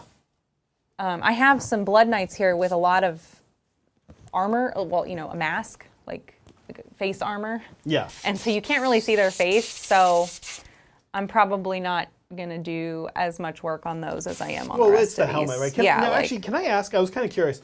You, for your podcast, one of the movies you guys did was Bram Stoker's Dracula. Yes. The one that came out in the 90s with Yes. Gary Oldman and not Yes. his greatest role, but Keanu Reeves. And That's being generous. yeah, Anthony Hopkins, Winona Ryder. It's a great movie, actually. It's really good. it's a good 90s movie. You know what the 90s did so well is Bram Stoker's? historical fiction. The 90s had like like your Dances with Wolves, Last of the I Mohicans. did love Dances with Wolves. I think the end of that era was the Mel Gibson Patriot movie. That was like early 2000s. That was when we started getting DVDs. I remember because that was our family's first DVD. right, and I remember. Yeah. Anyway, that's when that started Yeah. to break down. But I think, by the way, I'm aware that Bram Stoker's Dracula. Not historical fiction. No. Actually, just fiction. But Not. yeah, it's not a documentary. It's not a documentary. But I was actually curious when you first did these Blood Knights, and I can't remember if I've asked you this or not. Did you sort of base them? I thought No. you based them off of his No. armor, because I remember you saying his armor is so cool in Gary Oldman's armor in the beginning of that movie is like very red and like kind of has that like muscle. yeah, Do I you think know, did it of course. seep in I subconsciously? think what happened. When did I start painting these? No, because I figured out what I was going to do a while ago. I think I saw the cover of the old Soulblight book. And, Oh, okay. And that guy, it's a Blood Knight, I think. Yes, It's somebody I think dressed so. in Yeah, Blood yeah. Knight or red Oh, gear. he's like the vampire guy. Yeah, Yeah. and it was just all red. It's so striking. You find out you can I do think I red s- armor, it kind of changes your outlook. It was on- fun, yeah. I'm like, oh, good, I don't have to sit here and do gray. Yeah. Which you don't have to do anyway. It's all fantasy. But Right. I think honestly, I think it was the name. I think I saw him. I was like, cool, they wear red. And then I was like, blood. I want them to look like blood. Like, I want it to look scary when they're coming at you as a group. Like, just this big red horde of, Well, you kind of said like horribleness. You kind of said like yeah. you want like a tidal wave. You want to give the look of Yes. like a tidal wave of blood, right? Yes. which is cool. It is cool. So I wanted to do that, blah, blah, blah. Right, and then I saw the movie, and I was like, oh my gosh, this is how Games Workshop came up with these knights. They based it on this movie, but I don't think that's true. Oh, I don't know, maybe. Maybe, well, I don't know what the Blood Knights looked like before. What did Blood Knights look like before? I mean, maybe they were updated The to, Bram to Stoker's look. Dracula. Yeah. Was that Francis Ford Coppola? Yes, Yeah. it was. Isn't that funny? What is Look. Keanu Reeves doing in a Francis Ford Coppola? But yeah, I have these illusions of grandeur with my display board that I want to make. So let me back up a minute. I know I've said I will never play. I don't actually want to play like out in the wild. I'm cool playing with you at home. Yeah. So I can tantrum in private when I mess yeah, up. Yeah, we see that. Yeah, happen. yeah, it happens quite often. But I want to enter, I'm enjoying painting my army, and I'm like, I should enter it. Why not? That's fun. So I think I have to play so that I can enter Best Painted. And that's why if you guys do ever see me, it probably won't be Nova, because I doubt I'll know all my rules by then. Oh my gosh, and then the rules will change. So, oh man. No, they won't change. Who knows what's going to happen? They just changed. They just changed. I know, but you know how these things go. It probably won't be Nova, but definitely won't be Nova. It probably won't be LVO. But at some point I will play, because I want to enter my army. So when I do, like I said, make sure you enter, because you might be against me, and it'll be a very easy game, because I am not there to win. What was I Well, you're saying? there to win Best Painted. I'm there to win Best Painted. I want to beat you, buddy. Yeah. That's my competition, is you. Well, no, there's way better painters than me. Well, at these still, things. you're the only person I care about. The only person you care about Competing with. humiliating. I would not humiliate you. Come on. I know. But it would be fun, and That would be fun. There are some. I would there are hope some- I could play you, and then Crazy you could good just armies. feed Feed me my rules as I go, like we do at and I'm home. not doing that. I'm going. I'm just. I am taking you down. Steamrolling as much as I can. But No my take backsies or anything. Yeah, I know. I'm gonna just Tough. I'm gonna flip a switch. I don't even do that to my normal Wow. opponents. I let my normal Wow. opponents do take backsies. wow. in- Okay. in a competitive Gotta setting. learn someday, I guess. Yeah. Take off the training pants. Yeah, So, my display board idea. Okay.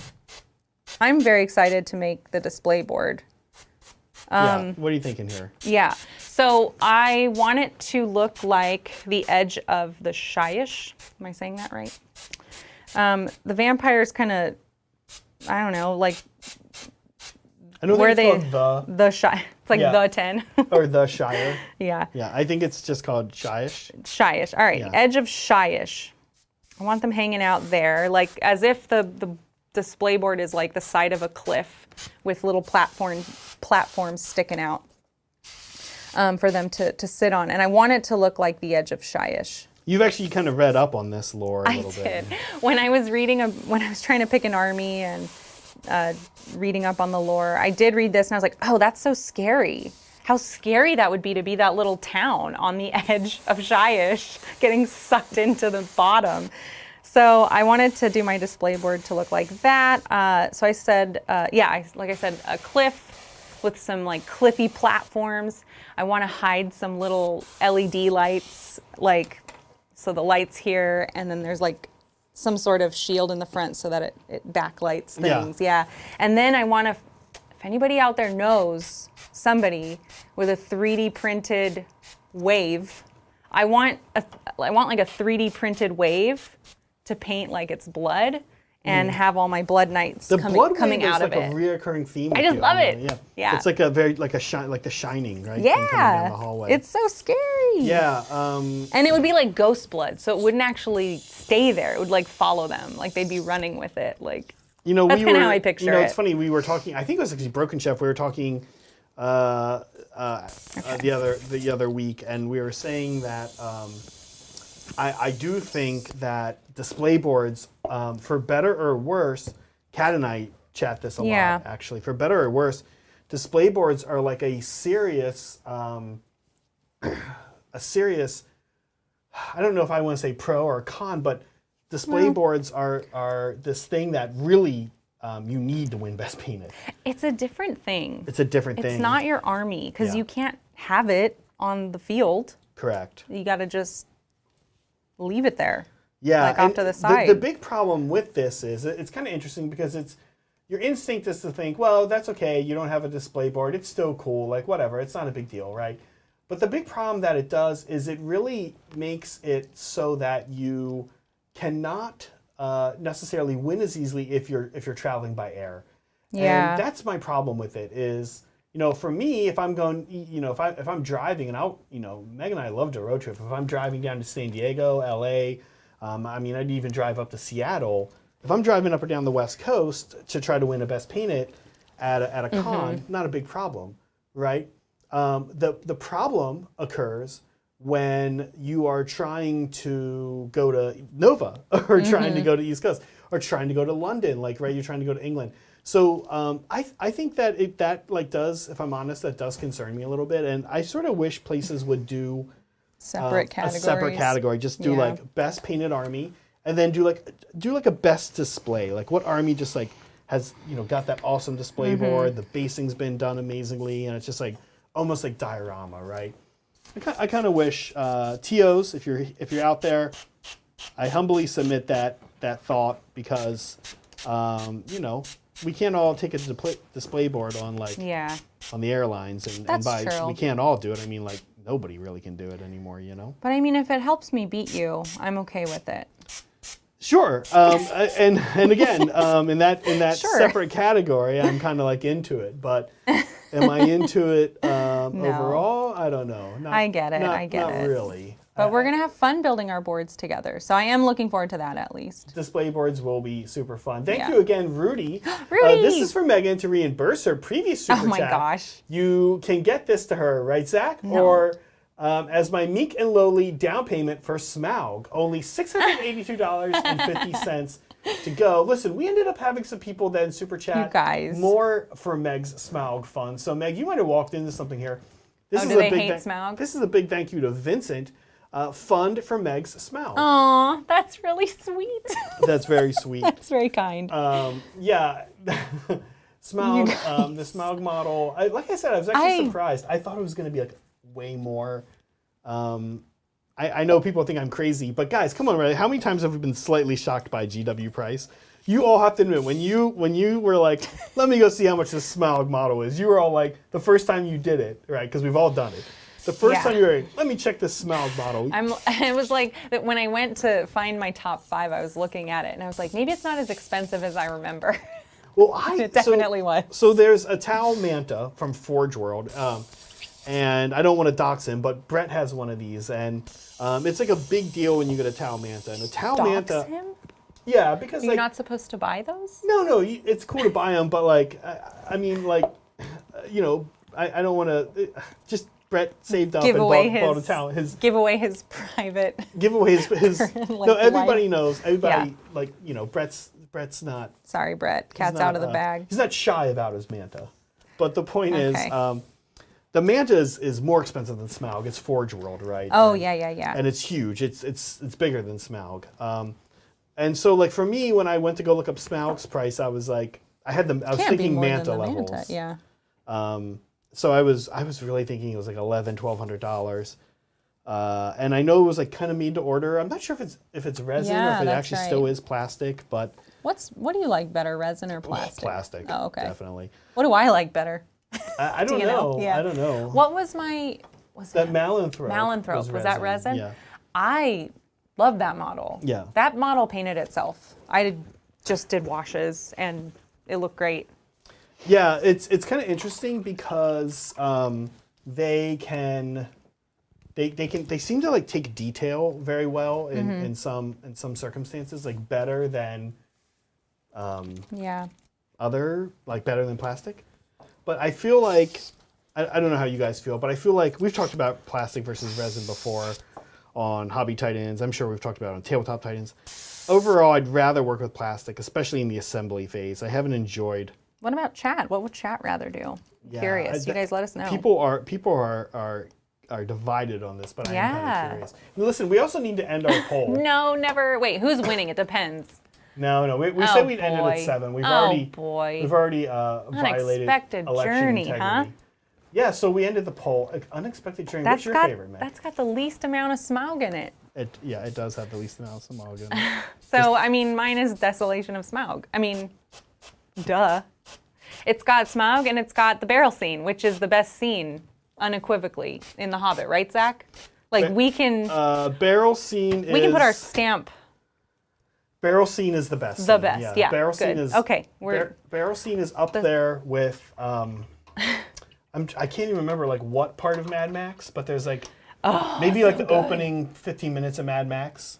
I'll say, okay, like, best action sequences are, like, barrel scene from The Hobbit. I know you guys are going to be furious at me for saying that. We're not going to read. It's fine. We just skip. Barrel scene from Don't The worry Hobbit. I think it's like the first 15 minutes of Mad Max. You're just like, whoa, what is happening? Truck scene in the second Batman. Oh, yeah, that's great. With the Joker, with Heath Ledger. And then also the opening, like 5 minutes of Drive. Those are like the best action sequences. Oh, man. We just threw Drive on like, I don't know, a month or two ago. And So good. I totally forgot about the intro. We were watching it and I was like, why am I getting so sweaty and tense? Yeah, it's so so like good. There's no words. You're just like, you're watching Yeah. that movie and you're like, suddenly you look down and you're like 18 minutes into it and you're like, oh my God, this is so good. Yeah. But barrel scene is barrel cool. scene, yeah. Barrel scene is so fun. I don't understand I mean, we don't have to talk about Well, it. let's talk we about don't this. we don't have to worry about their reasoning because it doesn't matter. I know. We love chat, but we know we're not at the bottom of chat right now. We know we're being. I know, it's we're like, being very attacked. Oh my God. Listen, I think Get Megan out of here. my favorite part of the barrel scene is everyone else's least favorite part. It's when Bombor goes into the barrel and like breaks out and It's starts so spinning cute. around. I remember watching it and I was just like laughing to myself like a little kid. Like, this is great. This is what dwarves are for doing. This is what dwarves are good They're at. supposed to be like, goofy, right? Well, they're supposed to like. For me, I always say one of the reasons I love The Hobbit is it shows dwarves in this like magical context that isn't elves, and it shows that they're like this race that's really good. Like they're workers, They're workers. and they're really good at working together. And the barrel scene, They're good like, at friendships. yeah, they're good at friendship, and they're Come like on, tossing guys. each other weapons, and they're like, Yeah. when they Doing all the chop dishes tree. together. I love that. I It's love great. it. It's great. Yeah. Yeah, that does. So we can put down that the official stance from Tabletop Titans is the barrel scene is the best scene from the Hobbit trilogy. Listen, I'll be honest. You said Tabletop Titans. Yeah, Hobby Titans, But all of it, If I'm honest, all of you guys. if I'm honest, I think if I put that if we make that official and we say in The Hobbit the best scene is the barrel scene, Mm-hmm. I don't know that Adrian or any Do of they these even guys care they don't to care. argue They would it? Yeah. literally not care. Cool. So They'd be so like, we're right. Yeah. That is the official stance. I love it. Great. Oh, good. Okay, Sean Williams. Yes, Sean Williams. It's so dumb. That's the point of dwarves. They're like so good at that. He's 100% right. No, he's right. Sean. Yeah, Sean. Okay, he's the lone He's saying right he loves the person? Bombor barrel scene because monkey it's so scene dumb. from Crystal Skull. We haven't seen Oh, this. I haven't seen that. I think I fell asleep. In the beginning, doesn't he like get flown around in a fridge or something? Indiana Yeah, Jones. yeah. I think I stopped watching after Yeah, I that. actually want to see Crystal Skull. I haven't seen it. I know everybody I hates know. it. Do they? I know the like. I won't say the spoiler thing, but I know like the big spoiler thing at the end that everybody hates.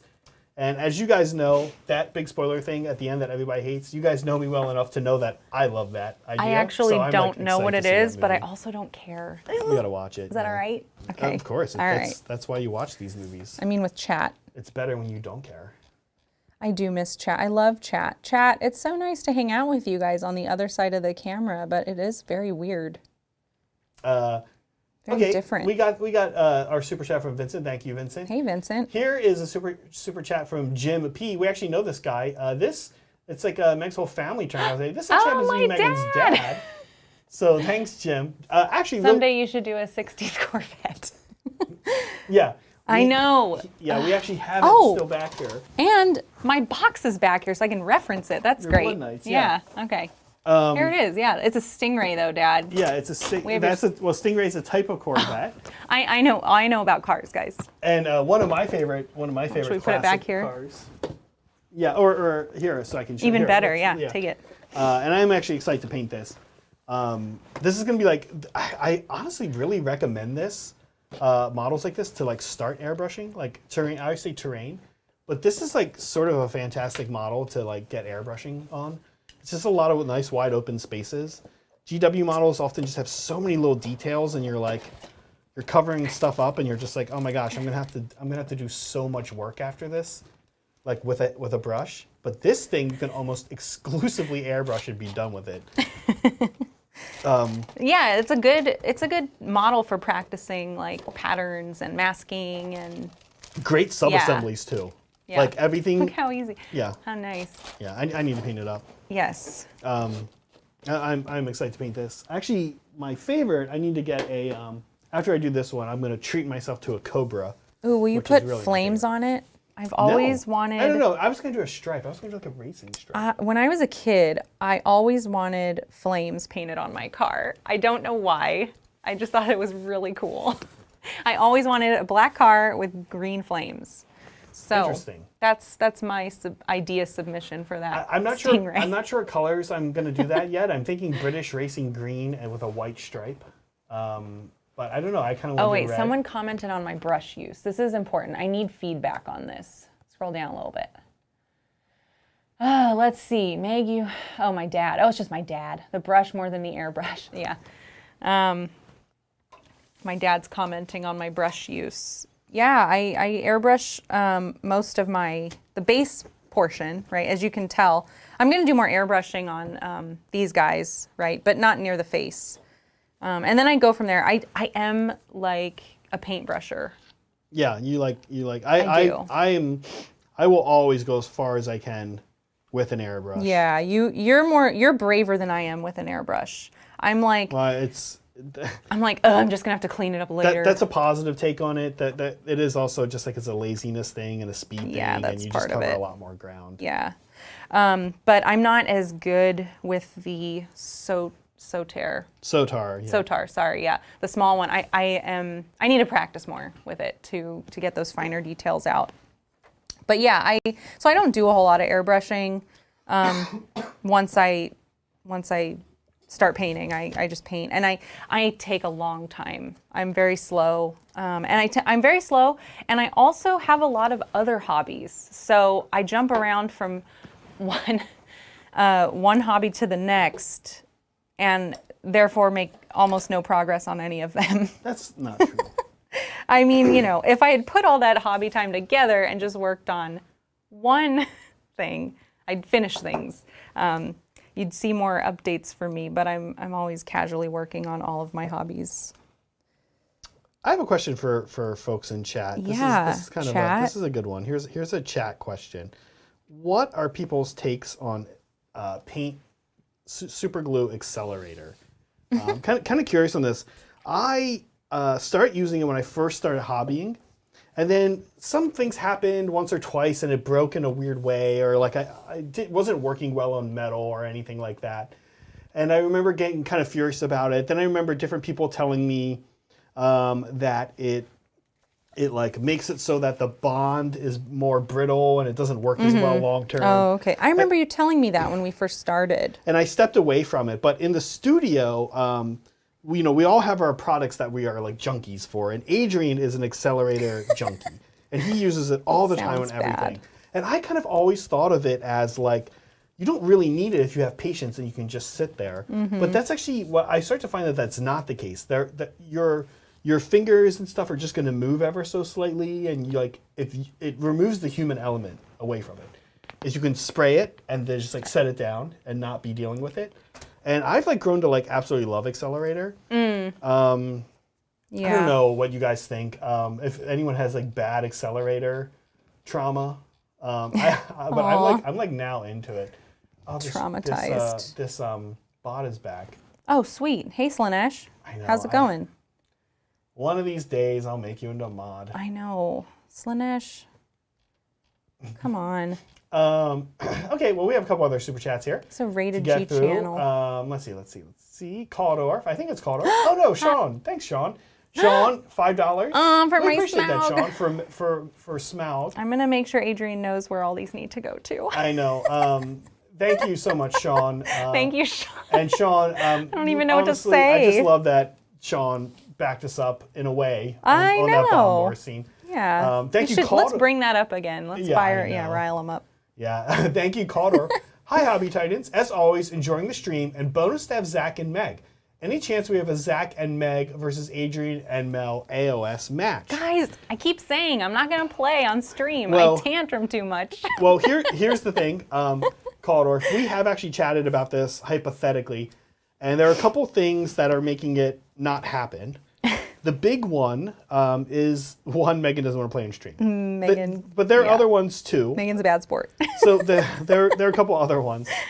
The other ones are that we have on Titans, you'll notice we don't really ever do team games. One of the reasons there's a couple reasons for this. So one is easily fixable. We have 3 good mics. That's fixable. We could get a 4th good mic. Oh yeah, you just throw money at that problem. Yeah, that one's easy to fix. So we can fix that one. But we also we really kind of need to, when you see a Titans game over on Tabletop Titans, you'll kind of notice that we try to be careful about not having things like cluttered, both audio and visually. We like to keep it professional. 4 people talking is something we have to work on. That is tough. But even just 4 people on camera, if you kind of imagine our front view and you imagine 4 people lined up there, we'll have to work something Maybe tag out. team it. Calder, if I know you wanted like a simple, funny answer for this, but I'm I actually know. giving you the real answer. The real answer. We have chatted about this multiple times. We've talked about doing team 40K games. So, okay, I would be willing to do a pre-recorded team because then you can edit all the garbage out, right? Like I yeah. said, I'm used to being edited. Yeah. That I would do We'll see, because like- it wouldn't be so embarrassing when I don't know any of my rules We'll have all like the time. we'll have like a combat. So first of all, we also should preface the joke I'm about to make with.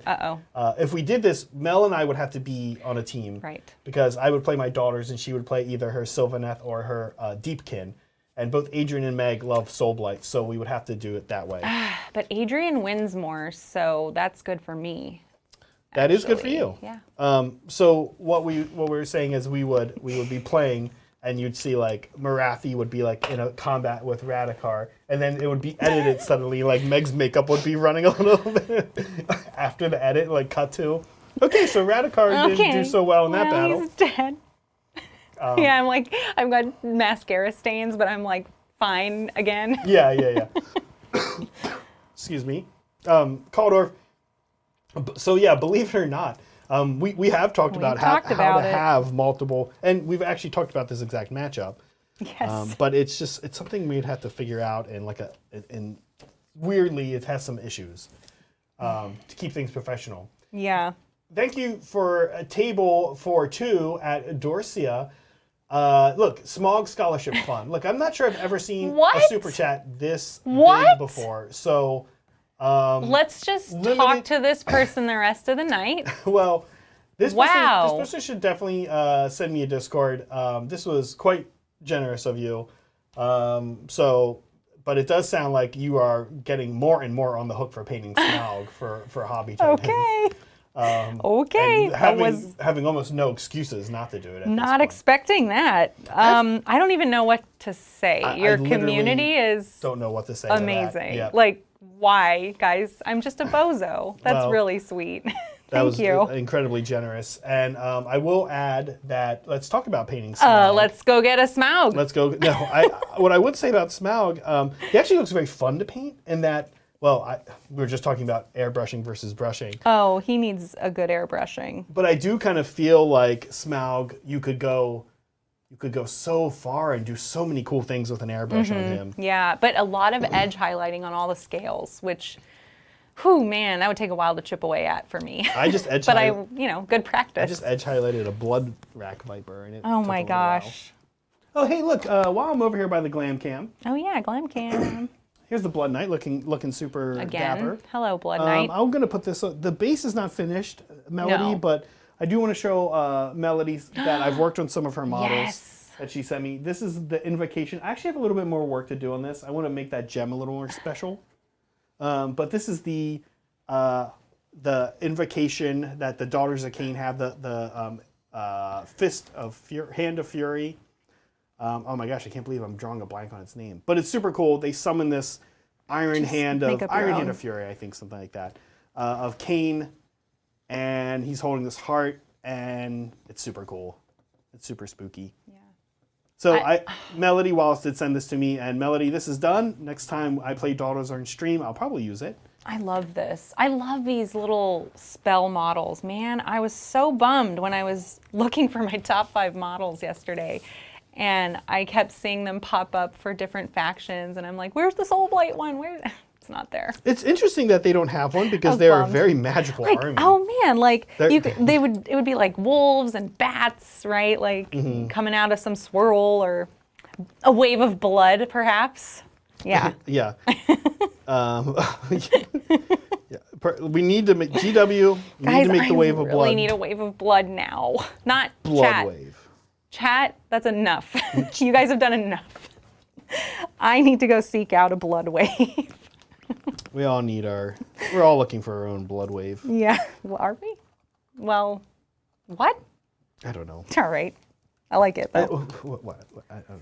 Dude, I don't know. Okay. So cool. This I guy's need to coming move along. on to my bright orange though. This is you guys remember a few months back we painted the Kronspine incarnate, having sort of major Kronspine incarnate vibes with the Bloodrack Viper.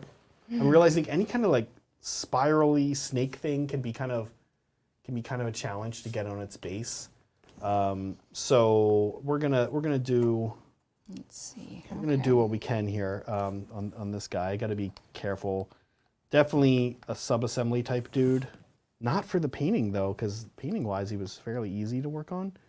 I honestly am sub-assembling him to put him on the base properly. And I think I'd have to break it again. Oh God, don't break it. I think I might have to. Okay, maybe not. It's actually a really cool. Oh, this is so cool. It's actually a really cool base. It has these pools of blood, and then the drops like slot down into it. I want a blood base. Yeah, it's a pretty cool base. Yeah. All right. Ooh. All right. That almost like stays on its own. Yeah. You just leave it. Too bad I need to paint it. Okay, cool. So Bloodrack Viper coming along here. How are you doing, Meg? I'm doing okay. I'm moving on to my bright orange, and I think I might. Let me back up. I might do a few bright oranges, and then just sort of move on because I want to make sure I finish at least a couple faces for the chat to see. Yeah. I may not. Turns out I may not finish them all because I overshot it again. That's okay though. I know, it's just funny. Like this happens to me every time. Even today I tried paring down what I brought with me and yeah, I failed. Well, Table for Two, we super appreciate that. Wow. Very generous super chat. We're going to keep talking about it. Amazing. Just amazing. Wow. Sean Williams. Touched. Yeah, very touched. Sean Williams, also touched by Sean Williams, again, largely for the Bomb Bore comments. Sean Williams. Yep. Different kind of Smaug touching hype train. going on. Listen, we've chatted a little bit about Smaug on the channel before.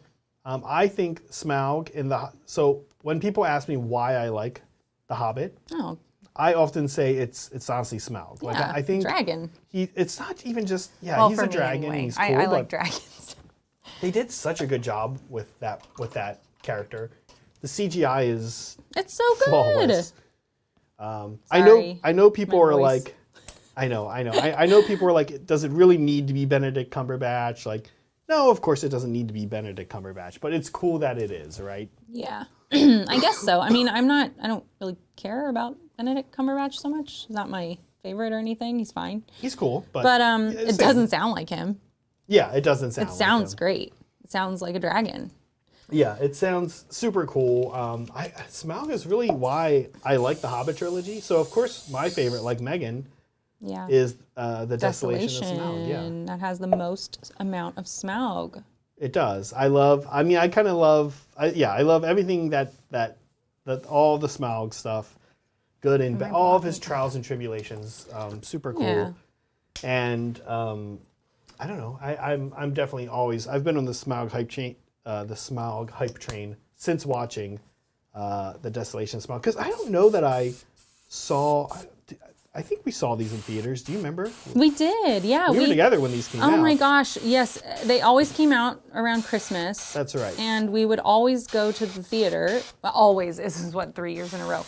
We would go to the theater to watch it on Christmas. So it was our that's Christmas right. activity. Actually, And, it was that theater. It was that one that is torn down now that they talked Yeah. about in Halt and Catch Fire. Yeah. Yeah. Yeah, the Century Theaters Century in San Theater. Jose.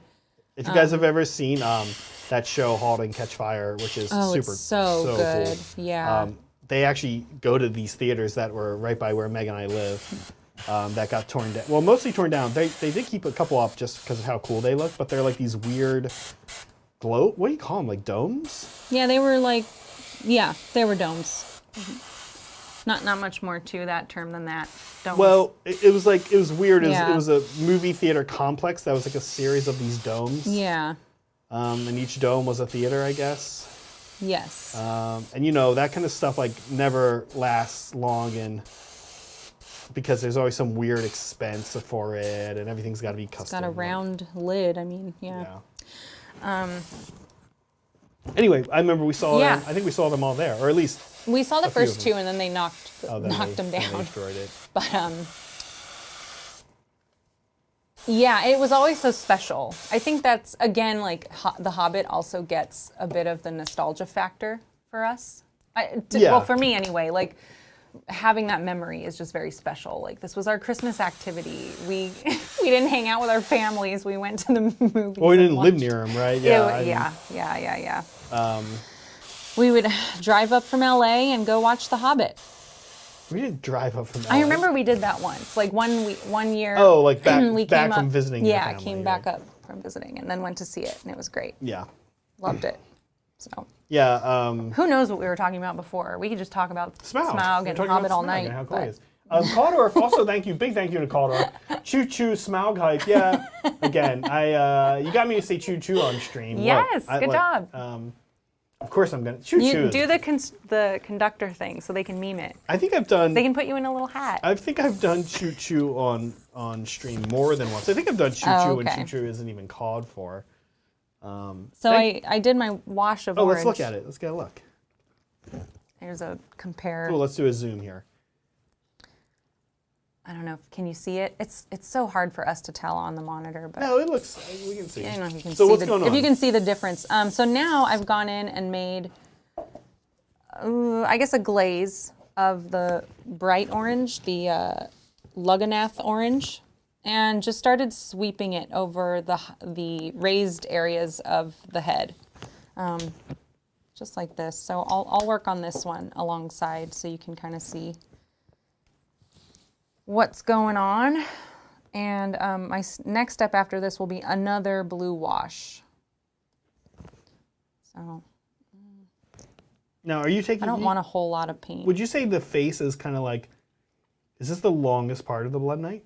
Is this the part that takes No, the the work? edge highlighting, man. Oh my goodness, sure, yeah. sure. I'm really not into armor. Like, it's fine. It looks cool when it's done, but I'm not good at it. Yeah. Oh, again. It's okay. It thanks. is tough to. This is gonna be me all night. It's tough to show. We all have experienced this. I Kat, know. Kat and Adrian and I all talk about this. How it's like hard to kind of get a good zoom in without leaning forward and like getting your head. It in the is. camera. It is. And I feel bad for the audience, but we'll see. Look, if they're tolerating us through all of our Oh, I barrel, know. All of our barrel scene hot love. takes. Poor Yeah. chat.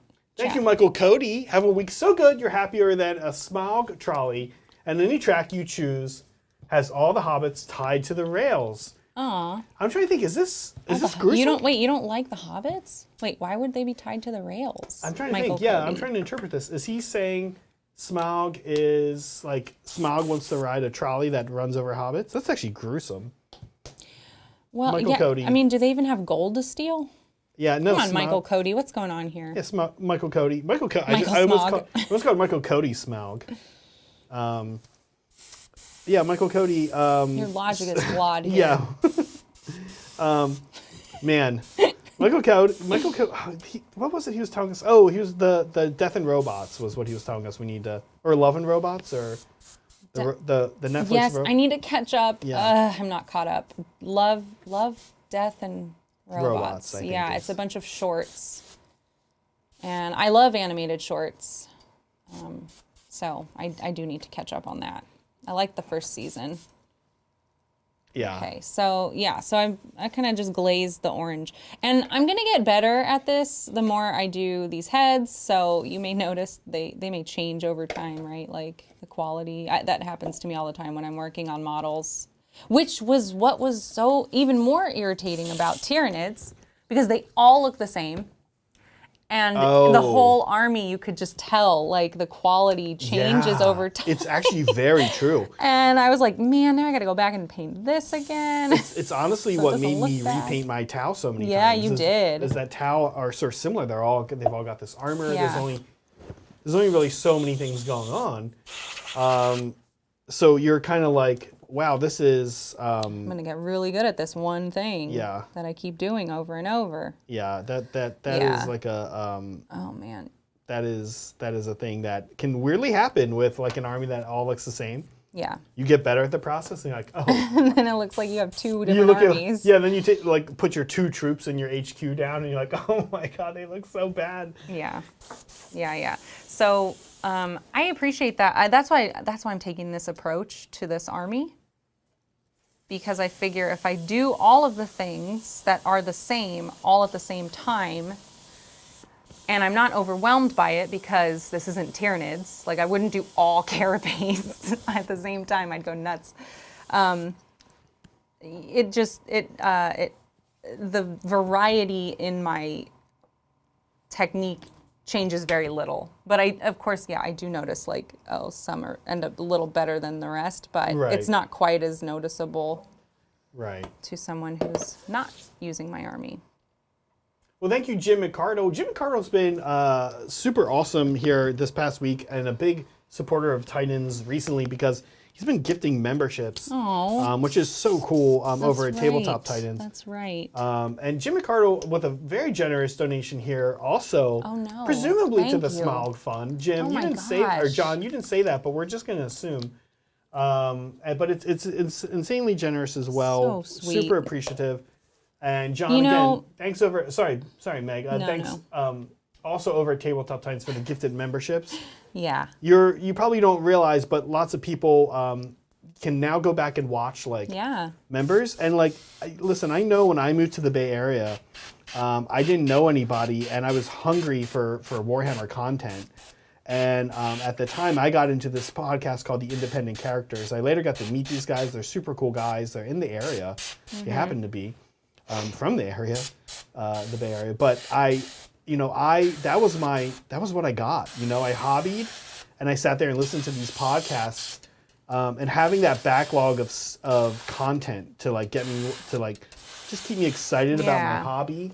It really means a lot. And so for at least the next month, John, you've helped people kind of be able to go back and rewatch these. And we know a lot of people that watch our streams are hobbying or, frankly, I think both Tabletop Titans and Hobby Titans, just hobbying, right? Mm-hmm. And so for you to open, but nobody really, even still, people don't want to watch reruns, right? So for you to just... I love reruns. Right, I don't know what you're talking about. For John to just gift people with all these people with the ability to just go back and watch all the members games. Yeah. Which, let's not kid ourselves, as far as Tabletop Titans goes, is where it gets really wild. It's real right? weird, yeah. So it's actually, while we are obviously super appreciative of it, I think it's also worth pointing out that it's like a really class act move because Oh, it's so classy. you're gifting people content, and content helps Yeah. people not go crazy, right? It's very And true. less crazy people in the world is always a good thing. I love when I like donating them as well. I don't donate as many as John here. He's the real hero. But it's so fun. It's so exciting, and it's like the lottery, right? You you enter chat and it's like, cool, I get this thing. I wasn't even expecting it. Yeah. It's fun. Yeah. Yeah, hopefully you guys aren't at home expecting to win the lottery. Yeah, because, well, I mean, I don't know what to say to that. Yeah. But John, a big thank you. We're super appreciative. Very Very appreciative, much. quite honestly. And like I said, just a thank you for The your Smaug fund, man. for your. I'm not gonna let you guys like run away with it and buy some more like salamanders or something. I don't know. Whatever the heck it is you guys buy these days. Vincent says that sounded like a Mr. Potato quote. Oh no, my arm fell off. He's talking, of course, about your model's arm falling off here. Do you remember Mr. Potato Head? I kind of forgot about. Of course I do. Well, he's a Mr. Potato. Wait, Vincent, is Mr. Potato Mr. Potato like a Head? Mr. Potato the same? quote. I should put my glasses back on. Wait, guys, is Mr. Potato Head the same person? I would assume so, but all right. Yeah, I mean, a bunch of my arms fell off. I got to glue them on again. Also, I did some sub-assembly. So some of them are missing arms on purpose. Oh, but I think he's talking about this one because I actually called out that the arm fell off. Yes, I'm pretty sure that's what Okay, he's my referencing. bad. No, it's okay. Thank you, Leah. And we know this person too. This is Brett's wife. This is Brett's wife. Brett's wife now. Yeah, They're Brett married. recently got married to Leah. This is Leah. This is the Leah. Question to the lovely Meggles. If you were to get a Warhammer tattoo, what would you get and where? This is a great question. This is a great question. I've never thought about this question. That is a good question. Yeah. Because I do love tattoos. You do If love I were going to tattoos. get a Warhammer tattoo, So the first part of the answer is, Leah, she wouldn't. But if you were to, I don't know if I would or not, but now I'm thinking about it. I have so many plans already for what I'm going to get next all over my body. So if I was going to squeeze in a Warhammer one, I mean, I would pick like a Tyranid model. Maybe even the Trigon. I'm not sure. okay. The Trigon or the Moloch. Because it's very cool, and I could have it look like it's coming out of my arm, like busting through Oh, that'd be cool, I my guess. dry skin or something. We Maybe I would do that. It would be a Tyranid. It would definitely be a Tyranid, because I do think they're the coolest looking. I mean, hands down, you can't argue with it. And the problem is if you get a Soulblight Gravelord tattoo. Like, it's which one is it? It's now that you have a vampire in your arm. And I just get a wolf. So people are going to be, oh, cool vampire or cool wolf, right? Yeah. Like, people already get those tattoos Right, anyway. Whereas right. a Tyranid is like very What the unique. heck? Yeah. We know, of course, Liam from the UK recently got like a super cool Simon It looked so warlock cool. tattoo on his arm, which is really cool. I pulled it up and I was like, oh my God, Zach, look at this. It was so good looking. I know. I'm excited to meet Liam when he comes out. Oh, yeah. He's a Simon person. That's my faction for Craft World Eldar, so I'm excited that he's into that. Where would I get it? So I already have my... Oh, wait. Sorry, you said a Tyranid, but that's pretty vague. Like, I know, because I don't know which one. The busting out of my arm would be kind of cool. so, like, what about wrap? Like a Trigon wrap? Or wrap, but what would it wrap? I guess it could. They're pretty big. Wait, do you mean wrap like... Like yo, what? Whoa, okay. No, like wrap. Oh, boy, Okay, well... I'm just doing my best. What's that guy? He teaches hip hop on Bob's Burgers. Oh, yeah, the hip hop I'm just class in Bob's impersonating Burgers. him. It's, like, That's so all. It's very uncomfortable. funny, not awkward at all. Yeah. I'd rather have it kind of wind or wrap around my arm. So the best Tyranid model for that would be what? Would it be the Trigon? I think probably, so. yeah. I could get one of those big. What are the transports called again? The Tyrannocyte or yeah, something and like that? just Yeah. like wrap its little tentacles around my arm. That model. Oh. It's We were such talking a about this. disappointment. We were talking about this. That model is such a disappointment. Well, it looks cool. Right. I think looking at it is cool. It looks imposing. It looks scary. It reminds me of those pods a little bit in what's that movie? Arrival. The ones that kind of just hover. Like, it's shaped kind of like that. It's like kind of an like egg. an organic one of Yeah. those. Yeah. It's a great viewing model. It's cool to look at, but oh my gosh, it won't stay together. And it's balanced on these like tiny little tentacles. It's pretty rough. It doesn't make any sense. You don't see a lot of them, folks, players, 40K players. how many times have you gone up to a table and seen a Tyrannocyte on the other side? I know, which is so sad. Because it's cool. It's a cool like idea, and it's one of very few transports for Tyranids. It's the only Is it one. the only one? Yeah. Okay, then there you go. So Well, other than a Trigon bringing things in. that's true. From its little hole. From the hole, but it's Yeah. a little Yeah, so I wish they would redesign that with a better, like, sturdier base.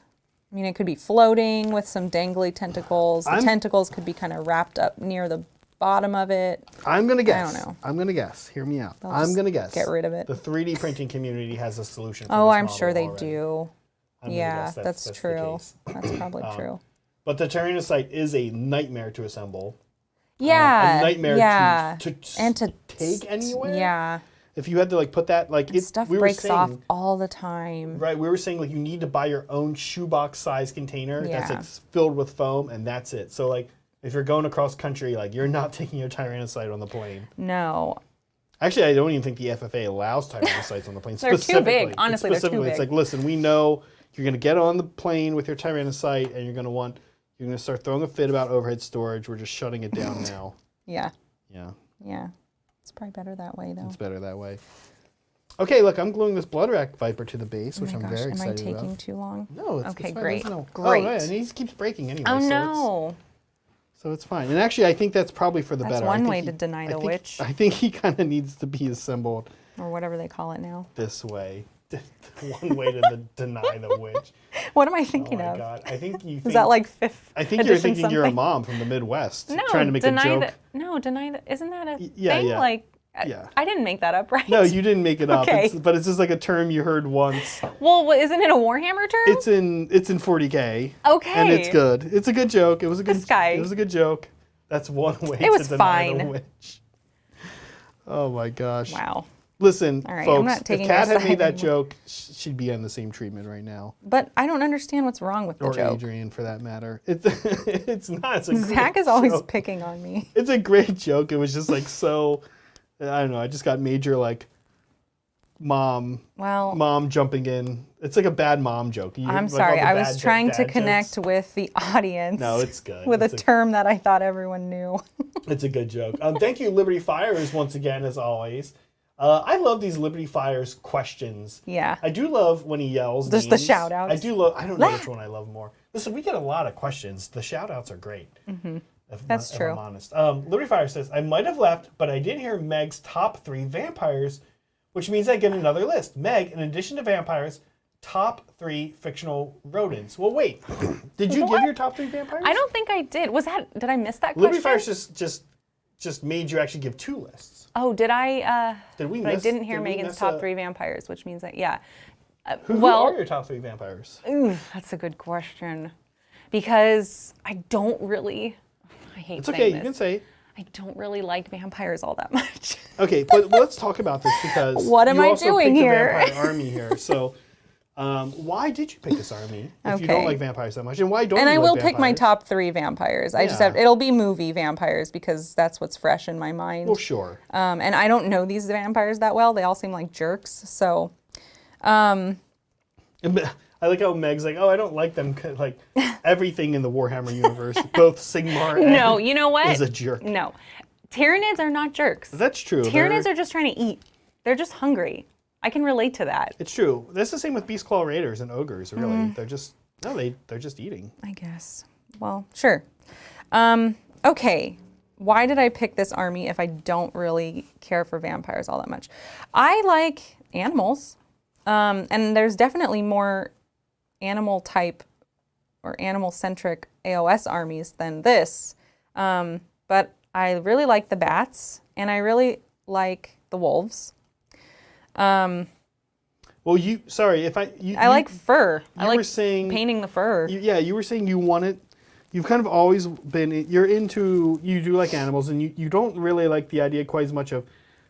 Honestly, the word probably to use is humanoids. Like you. I really don't like. Like when they came out with Gene Stealer cults, I was like, how dare they? Yeah. They're messing with the only army that has no people in it. Yeah. And adding people. And adding people. And listen, I'll be honest with you, Gene Stealer cults are super cool. But I know everyone loves them. I do often. I personally like sometimes I'm like, why does everything that comes down 40K have to have this like imperial I know, right? bent to it? Why, but it's interesting. Let So bugs be bugs. So because there are other armies that have animals, like you were talking about. Another army that you said you thought looked cool. Yeah. Was Lizardmen, right? Lizardmen, yeah. And the reason why I didn't pick Lizardmen, or actually they're called Seraphon nowadays. Seraphon, yeah. I don't remember. I remember you were giving me tips on like what armies I would like to play because I don't know, and I never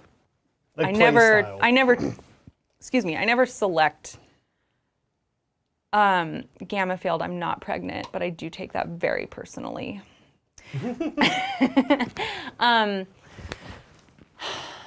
What was I saying? You were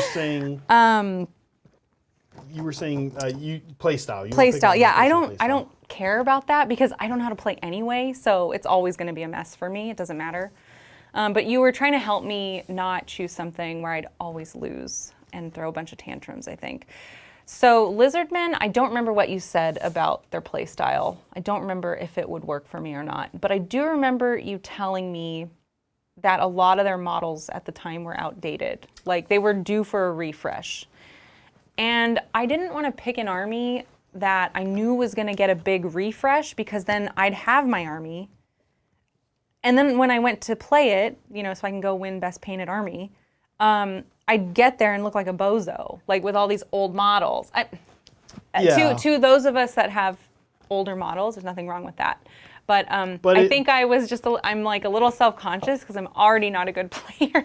Well, it honestly, like people do get really excited about like cool nostalgia armies that people paint up to look like they're like that's true. They're 90s models and they paint them in the really cool 90s styles with the goblin green bases. But that's not me. It's not you, and then also like that's not why I'm into it. I think a lot of times when it comes down to best painting, there's an element of like that's a cool thing, but is it truly the best painted? Yeah. So there is that, and you're not wrong. The Seraphon line has a lot of new models, but also has a lot of old models. So it's kind of all over the place. You can build an army that has mostly only the new models, but So okay, so there's those reasons. This is a pretty much brand new army. Very few things haven't been updated. So that was working in its favor. What else? Oh, the zombies. Those are those are my favorite movie monsters. So it made sense to go with this army for that reason as well. I'm not necessarily looking forward to painting all of the zombies. There's a lot of them. But what I appreciate about them is that they don't have to be uniform. So I can have a little more fun with them than I would if it was a bunch of Tyranids. So there was that reason as well. Oh, yeah, and again, to counter what I was used to with the Tyranids, this was an army that has a lot of variety in it. Like, the things look uniform. You paint them to look uniform, but there's a lot of different kinds of models, and they are not all painted exactly the same. There's a lot of shared elements, and I mean that's why I paint in this like factory line style.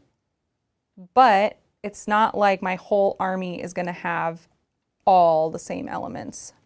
So those are a few reasons. However, if I had known there was going to be a dragon army, thanks for the heads up, Zach, I would have gone with that one for sure because, again, I love dragons.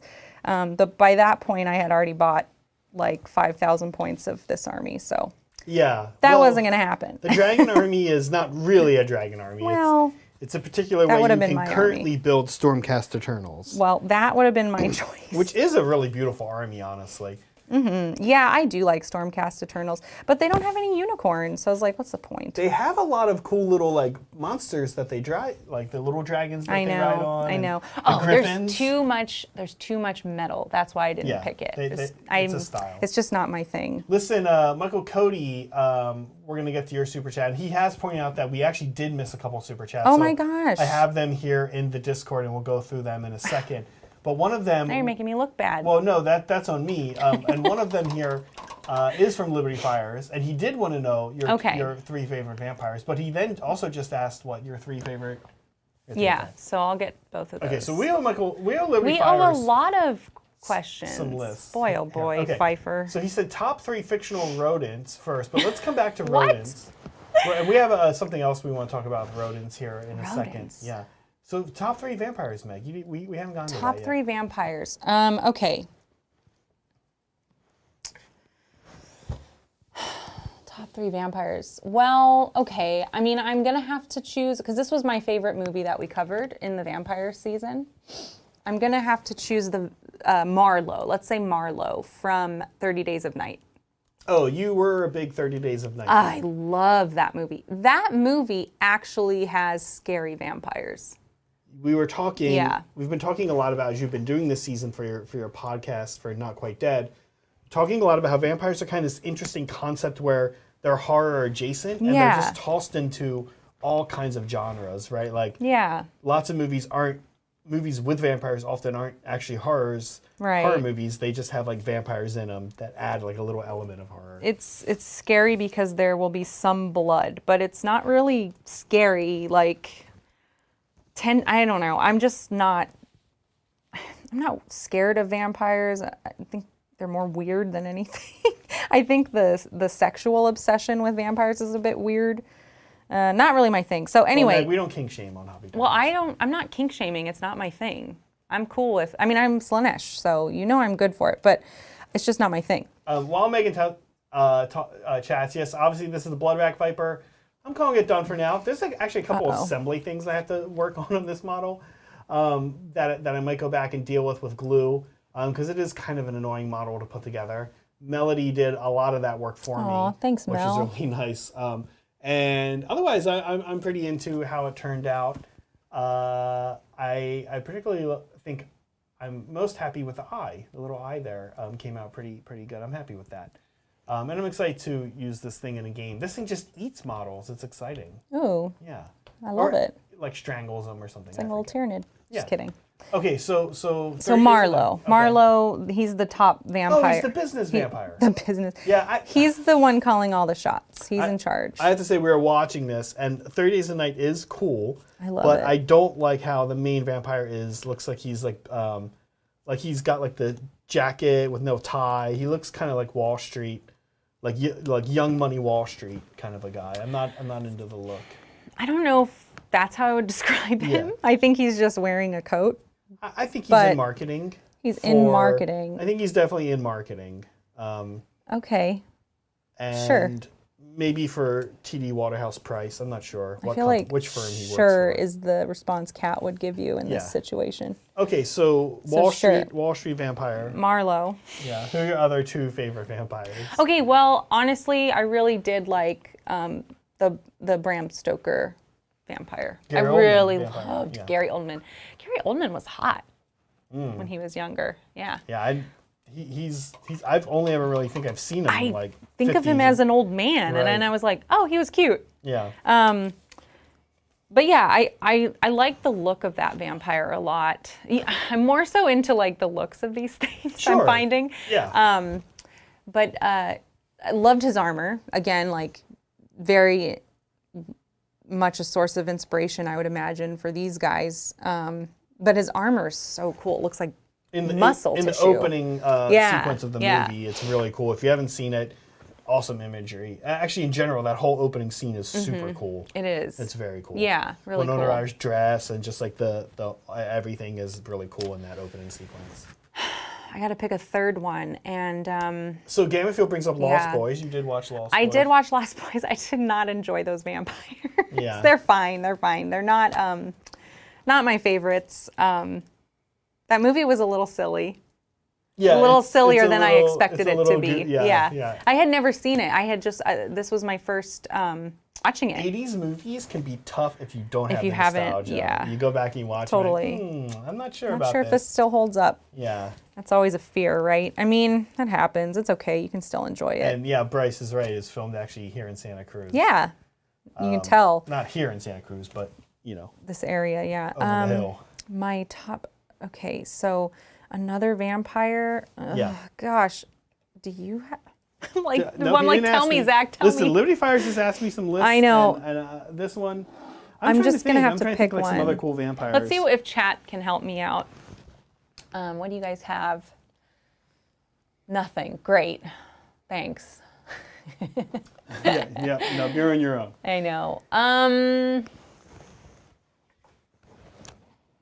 trying to think. Any cartoon vampires that we've seen? I used to like this anime. No, we have not seen True Well, you know Blood, what? Brett. No, I haven't. I used to watch, Okay. when I was a kid, there's this anime I know, called Barry. Vampire. I'm sorry. I know it's a good movie. I watched it too late in life. I'm gonna go with the vampire from Monster Squad. Have you guys seen Monster Squad? Yeah, what about the Only because I grew up with it. What about like the main Munster from the Munsters? Isn't he a vampire? Grandpa Munster, isn't Yeah, he? Yeah, he is kind of looks Grandpa- like is Grandpa Munster But I a wouldn't say vampire? that's my favorite. Like, I think so. Oh, here we go. Here we go. Not a real vampire, but does this count? Fred from Gremlins 2. Fred from Gremlins. I think oh, his he's a name's Fred, gremlin yeah. vampire, right? No. No. He is. He works in the Clamp building, and I have seen Underworld. Didn't like those either. But he works in Clamp's building. He has a studio where he shoots really low budget. It's kind of like this. Just kidding. Oh, Zing. Brett got it. Brett got it. Oh, and the Claven. Yeah, they're getting good. The Count Listen. and Count Chocula. I just Okay, gave sorry, mine. sorry. Yeah, I go gotta ahead. finish. I gotta get through this answer. But yeah, he runs his own little horror movie studio, like shows old films, and is the host. And he's dressed as a vampire. So I'm gonna say he counts. Okay. Because I really do like that character. He has a nice little arc in that movie, and he's Okay. very sweet. I'm sorry if this was not a good answer, Liberty Fires. I tried. It's very strange that I have a vampire army and I'm not into vampires. But it is interesting that like The models are cool it though. is always interesting to hear why people pick I know. their armies. I know. Now listen, you also are I going gotta to do owe Liberty rodents. Fires your top 3 fictional rodents, and while Fictional rodents? Yeah, while you think of that, okay. Bryce earlier, we've seen Bryce in chat. You guys have seen, we've mentioned that he's a local dude, awesome painter. We've seen his work on fan stuff, which we will get to here very Area shortly. But Bryce asked if his army made it safe to the studio, and it absolutely did, Bryce. Here, we want to show off a little bit of Bryce's Skaven. Oh yeah. This is, because it's quite amazing, by the way. Here is his Doom Wheel. Bryce, we're just showing off your models. Here you go, Doom Wheel.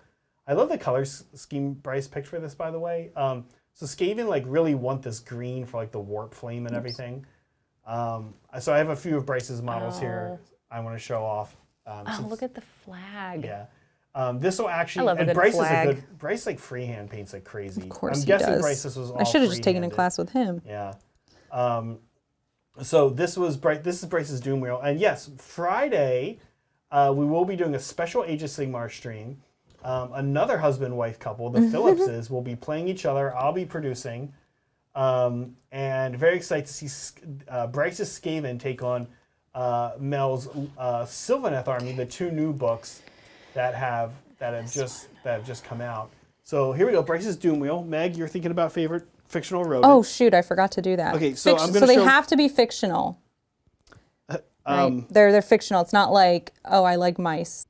Right? They're fictional. It's not like, oh, I like mice. No, fictional. Okay. So while you're doing that, I'm going to show some more rodent stuff off. Here's, Let me think for a this minute. is the Skaven terrain piece that they have. These are, honestly, of everything Bryce painted for this army, these might be my favorite. These are like these like warp energy teleporters that the Skaven set up all over the board and get to like teleport out of. Kind of cool. That is cool. Yeah, super cool. He did a really good job. I almost want to go back and grab his Kronspine Incarnate because Yeah. Bryce painted his Kronspine Incarnate to match his Skaven, like Warp Flame. So here's this. I actually forget what these are called, Bryce. But I think my favorite of all the things Bryce has painted for this army is this disgusting thing, which is like this. Oh my god, I forget what these are called. Abominants or abominations. It's just like a mole, these like giant monster mole rat. Like, it looks very Megan and I just watched the 40th anniversary in theaters of The Thing. Yeah, it was Kind of so get good. major Thing vibes from this guy, right? Like these little rat faces screeching out. Yeah. This is great. Bryce, Yeah. we were very excited and very grateful to borrow this army, and we're really excited to have it on stream Friday. Yucky, right? It looks so good. This is another one of those models where I'm just like, I love looking at it. Yeah. Yeah. He did an amazing job. Really excited. We actually just did a bunch of shoots for this army today. And Lindsay's such a good photographer. She's killing it with this. So we're gonna have. We did a lot of shoots, like more than we normally do for some kind of upcoming projects that we have. So we like shot this whole army in a lot of different shots, and we did all the units and everything. Yeah, looking good. Okay, so yours 3 favorite rodents. Man. Okay, I'm bad at this. So I think, okay, does this count as a rodent Gizgig from Dark Crystal? No. No? Okay, I was hoping it would. Well, you have to take that up with Liberty Fires. I'm just going to throw it on the list as number 4 then. Okay. It's like a half rodent. Okay. Okay. It's this little like fur ball that follows around the girl Gelfling and is annoying, but he's cute. Yeah. And I don't know if it counts, but I was like, I can I'm let me try to sure- get weird with it. Not sure. Yeah, sorry guys. Dark Crystal Canon counts as rodents. True. So what do you think? It's rodent-like. All right. Okay, well, Splinter, obviously. Oh, from Teenage Mutant Ninja Yeah. Turtles. Yeah. Yeah, that one's an obvious. And you forget that he's a rodent because he's so big. Yeah, and we recently had a Teenage Mutant Ninja Turtles question last week. Oh, really? And we decided. Oh, yeah, that's right, I was decided here. that of the extended Titans crew family, Brett was Splinter. Yeah, Yeah. Brett's Because Splinter. people were like, well, it's probably Brian. Like, no, Brian is Shredder. Yeah, I remember that. Brian is actually Shredder. Yeah. That's accurate. Yeah. Who am I? Um, What's the name of the pig? the pig. Okay, you're the pig. You are Bebop. Yeah. Or is it Bebop. Rock Bebop, I think. Okay, Mega's Bebop. I'm Bebop. Yeah. Okay, so Splinter, Chip from Chip and Dale. Chip from Chip and Dale. I was wondering if you were going to say Chip or Dale, but Dale's a bit of a hot mess, Dale right? always drove me nuts. Dale's I was kind like, of God, Dale, you're so dumb. Now you like Chip? How are or- you in this team? You like Chip or you like Monterey Jack or you like No, Gadget? Monterey Jack was also annoying. He liked cheese too much. He was always Really into the cheese. messing things up. Yeah. Yeah. Yeah. Yeah, Gadget was cool. Yeah, I guess. Gadget's Gadget's got cool. her act but together, yeah. the Chip, I mean, Chip's the hero. Chip is the hero. I picked Chip. From Rescue Rangers, yeah. Yeah. The new Rescue Rangers movie, It's by the cute. way, super good. Yeah. Yeah, it's like another Roger Rabbit. Yeah. Yeah. Rabbits, not rodents, by the way, famously. Oh, they're not? No. Well, I didn't pick any, Lots so of that's people good. think they are, but they're not. Good to know. Capybaras. Kind of like the way trees aren't brown. Trees aren't brown. No. Oh, yes. okay. Yes. I mean, yes. Yes, Because it's a fact. 'cause it's a Okay. fact. So, all right, last rodent. My last rodent is the mouse, the she mouse. I'm really bad at names. Sorry, guys. From Secret of Nim. Secret of Nim. Yeah, Secret of Nim, I super read good. that book too. I read that book and watched the movie. The book's so good. Yeah. Yeah, and I love the movie. It's too short. I wish it was longer because it's a really beautiful movie. Yeah, it is. It is Yeah. a really cool movie. Yes, Brett, you're obviously a Donatello, but you're also kind of a Splinter. No, he keeps us all Well, you guys all grounded. All right, I'm gonna do another blue wash on this head. So Liberty Fires. All right, and then there's this one from Broken Chef that we missed. Sorry, Hi, Broken Chef. Hi, Meg. Gosh. This is for Smaug Fun, and to call out Very sweet. our boy John, a fiend, a double whammy. Yep. Zach, did you see the new rules for AOS that got updated? Exciting times. I did. I think the new kind of. First of all, I think it's pretty cool that they dropped this War Tome update before. A few days before the new General's Handbook is coming out. It's great. It just pre-addresses some issues. If I'm honest, you were talking about your dragon army from Stormcast of Yeah. Generals. If I'm honest, I think the nerf they got today was very needed. Mrs. Frisbee. The kind of Mrs. Frisbee Yeah. and the Rats of Nim. Yeah, because that's what the book's called, actually. Yeah. So I'm very excited about the rules. I think it's kind of crazy. I almost don't want to bring this up in case anybody, the AOS rules writing team hears it. I think it's kind of interesting that Judicators can't be reinforced to shoot in the hero phase, but my Bloodstalkers still can. I don't know how I got away with that. Hell, Daughters of Cain players got away with that one. That's kind of like, I feel a little bit better. It was like when Broadsides got punished for crisis suits. I just kind of like shooting in the hero face is kind of nasty, and somehow they didn't update it for Bloodstalker, so I'm okay with it. I'm trying to think the other rules that came out. Really, the Order ones were the ones I was mostly looking at. But I'm excited. I'm very excited for the new Sigmar book. I'm crazy excited. Lining some games up with some new friends, some old friends. Looking very forward to Old Town Throwdown.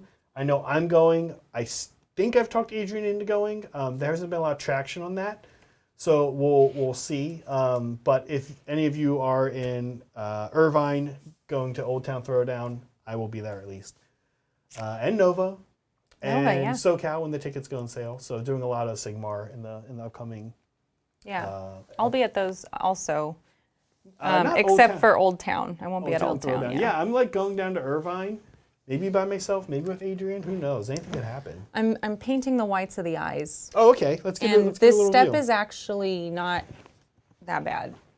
So far I've done my base of Squig, my base of Squig, my wash of this dark blue, the Fang, and then some highlighting with the Luganath orange. And so now I'm going in and I'm just going to fill in the whites of the eyes. So when he did this in the class, Megan, when he did this in the class, he just filled it. I mean, it got everywhere. You're not going to like hit what you need. So that's fine. Just go outside the bounds. The next step is the cleanup. All right, so there, done, white. Yeah, and I'm gonna let it dry. That's interesting, and I think like remembering that you can always go back is very important. That was a big part of the class. Like, just go back and fix it. It's fine. Yeah. So I'll come back to this in a second after it dries, but I'll fill in some other eyes. Well, I mean, that's why pencils have erasers. They all make mistakes. Yeah. And that is actually really the reason pencils have erasers. That is right. Yeah. That is an anti-meme. Michael Cody, thank you for the super chat letting us know train equals trolley problem. That listen, don't super chat anymore, Michael Cody, but I still don't know what's going on with the train analogies, but I want to know. Just please at me. And I also am sorry, I need so much clarification on what's going on with the train. What even is he talking about? And he says that I missed some super chats, and I hope I got all of them now. Thank you so much, everybody, for the support. Yes, again, everybody. Yeah, a big very, thank you. Very kind. Very kind. All right, so what's the step we're about to see now? And just make sure. Okay, I'll move on to the next step for these guys. So what I'm actually going to do next is I'm going to wash in blue again, because I just did the bright orange and I want to give it another layer of blue to keep the orange tone down. So that's going to be nice because it'll wash into the recesses of the eyes. Let me do this one because it's probably dry by now. Oh, cool. Maybe I've talked to Bryce in the Old Town Throwdown. I know I was trying to. Liberty Fires, thank you so much. Zach, top 3 trains, go. Top 3 trains? Oh my gosh, I can't. What? Okay, I can talk to you about... What are these questions? Let me think if I can talk about some train stuff. Top 3 trains. I'm glad this is your question and not mine. I know. This is like my new Liberty Fire style of question, is like making us give lists. Totally out of nowhere. Yeah. So I will say this. I don't know, man. When I go into the model train store here in Santa Clara, our friend Bryce will know this store. It kind of has, it's kind of famous among gamers around the area because the couple that runs it are colossal curmudgeons. And in fact, if you actually look up the train stop in Santa Clara, like on Yelp or anything like that, you'll get this like kind of decent rating for them because they're good at what they do. But everybody in it, like every other review will be like, the people are rude. The couple was kind of rude. They're short. They're like train grognards. They are train grognards. And it's very funny. One time I was reading them, and then I went in there, and the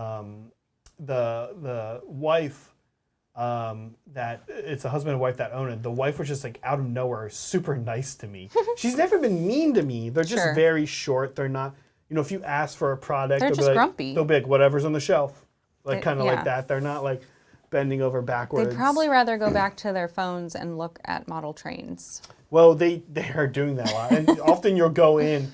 And the husband will be there with like a paper catalog with like 2 other guys, and they're just like, looking through it together. Anyway, it's a great place if you are in the South Bay. It's awesome for terrain stuff. They have so much. But anyway, I was saying I go in there, and those model train people, are like so knowledgeable about specific trains, and like as a hobby, it's very interesting. I've never been into trains, and in a context of like trains are, I don't know, like they're cool. Like I'm fine with trains, but Yeah, they're fine. Trains are fine. I will say this. I'll give a couple pieces of information about trains. Okay, first of all, I also do love seeing people's work on model trains. You go in and you see everything they've done. It looks incredible. Sorry, I gotta look close. So I'm not sure I can answer that, but I will say definitely. I've been watching Bob's Burgers because this show's kind of like my chill out show, my fall asleep show, and also my Bob's like I want a little bit of a laugh show, so I can kind of watch it for any purpose. And let's get a little, just maybe move it up just a little bit. Yeah. Get this guy out of here. Okay. Yeah, what's this focus on everything? I know. Let me cover up my owl. And I will say one of my favorite episode is the kids rob a train. That's like one of my favorite ones with the chocolate, right? Like where they like rob the chocolate. Yeah. So And then they like jump the definitely train. top 10. I've been going through recently and being like, what are my top 10? Absolute top 10 Bob's Burgers episodes, and that train one is like the wine train one is definitely one of them. It's pretty good. So there's that. I have what other top train things could I do know one train. It's called the Blue Comet, and the only reason I know the Blue Comet is because it's the title of the second to last episode of The Sopranos. Sorry. When you find out the one guy, what's his name? The one like the guy in The Sopranos. The one guy in The Sopranos. The Italian What's his guy. name? The Italian Chat? guy in The Sopranos. Chat, help us out. What's the name of the guy? Yeah. So I will say that. Was he a train conductor? No, he's like the nice mobster guy that's like Mary's. Is he the one that Mary's Tony's sister? He wasn't nice. Yes, he's like the nice one. Come on. Oh, Sopranos yes, fan. yes, yes. Yeah. I'm thinking of The other guy. No spoilers on this episode. the but, other guy, Chat. Oh, That's no, who I was no, thinking the, of. The first guy that marries his sister. No. I was thinking of Jackie. Jackie doesn't marry his sister. Right, I right. don't think, The first. Anyway, the sorry. Blue Comet is this kind of special train that this guy's into. I remember that. Yes, I remember him now. It's not Tony, Patsy. I would know Tony. No, it's not Tony. It's probably. Oh, that's like I'm Italian American, so I can make an Italian American joke. It's like in. Did you make an Italian American? No, but that joke about it's Tony. It's like in what's I'm the crazy, Italian American. I can make what's that the joke. crazy long last one? Oh, The Irishman, where they're they're like That's a good one. Tony wants to say something, and Robert De Niro's like, Tony, which one? They're all named Tony. Yeah. Bobby. Yes, Bacala. thank you. Other than that, okay, some people tossed out some train things. So I've always wanted to watch Snowpiercer, That's the show, because I'm a big Jennifer Connelly fan. I think she's just like she barely does anything, but everything she does is super cool. She's just picky with her roles. But I've Sorry not to pull like it to my face. I've not been, and it also has the Diggs, the guy, the best guy from Hamilton, the guy who like totally steals the show. in Hamilton. Yeah, he was good. It's like That's those, a musical we didn't. we like that. That was cool. We watched that at Yeah, home. Yeah, that was cool. Yeah. It has those two in it. I've always wanted to see that show. Is that show good? Anybody? Snowpiercer? Like I hear kind of like just mild reviews. It's just kind of like one of those Anybody? shows that's plugging along. Of course, that is also describing *Halt and Catch Fire*, which was amazing. Like nobody So even knows what *Halt good. and Catch Fire* is. Oh man, yeah, go find it. It's good. Is it Netflix? It was on Netflix. I don't know if it still is. Shouldn't it? Oh. It might have been this thing we watched real quick because it was like leaving. I'm not sure. Oh. Yeah. Bummer. *Halt and Catch Fire* is super good. Bummer. Okay, we then had a couple other super chats come in. Liberty Oh my Fires. gosh. Oh, Zach, top 3 trains, go. Okay, this is yeah. a great one from Based Dorothy. Top 3, top 5 lists, go. Oh no! Oh my God. We're never going to get out of here. I have to think about this. We've created a nightmare. Liberty Fires This is created a this nightmare. Thanks a lot, guys. Yeah. Okay. Top 3, top 5 lists. What? I don't know how to answer this. I don't know how to answer it too. You guys are going to see me melt down trying to answer this question. Letterman, back forever ago, also dating how old I am. All right, let's just make up our own top. Letterman used to do top 10. I don't know how they did those top 10. I mean, they had staff of What writers. was it? Oh, whoops, I forgot to do the eyes, and then I started doing the shading. Oh, well. No, how's it going to... I'll get back to it. It's fine. Yeah, it doesn't matter. Okay. It's fine. Hey, Dorothy, I don't know. Can you ask like an AOS question or No, like it's a question no. about paint? No, we've got to honor this. I Okay. know. Top 5 Titans. There, that's on my list. We'll say. Well, no. Let me think. That's my top Oh, 3. you're just making lists. I'm just up. making my own up. I Why guess we not? could. I mean, I guess we could. They didn't specify. there is so no limit. The limit does not anything. exist. Yeah.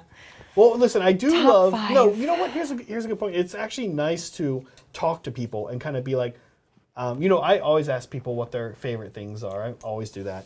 My niece was going crazy. I was asking her all the time what her favorite of everything was. And it is kind of nice to hear like someone's top 5 movies. Yeah. top 5 So yeah, top 5 movies is up there It's for good. me. It's good. That's a good icebreaker, and I can talk about my favorite. I love talking about movies, so Yeah. that one's up there. I'm gonna say top 3 bands. Based on Two? this is a joke for you, but we take every super chat. That is a code in the studio. Is every super chat needs to be taken very seriously. Bands. Top People's 3 bands bands. change though. Yeah, but it gives you a moment in time of Okay. who that person is. At that time. Yeah. Okay. Again, like that's something that's easy for me to talk about, so I like it. I like things that are easy. People's top 3 or top 5 bands are always very funny. It is because funny. You can. What are your top 3 You can bands? always. It's always like this. You can tell the ones they've thought of and the Yeah. ones they're just feeling at the moment. It's Yeah. The Doors. Because I'm supposed to. Yeah, it's like Okay. there's like always a supposed to.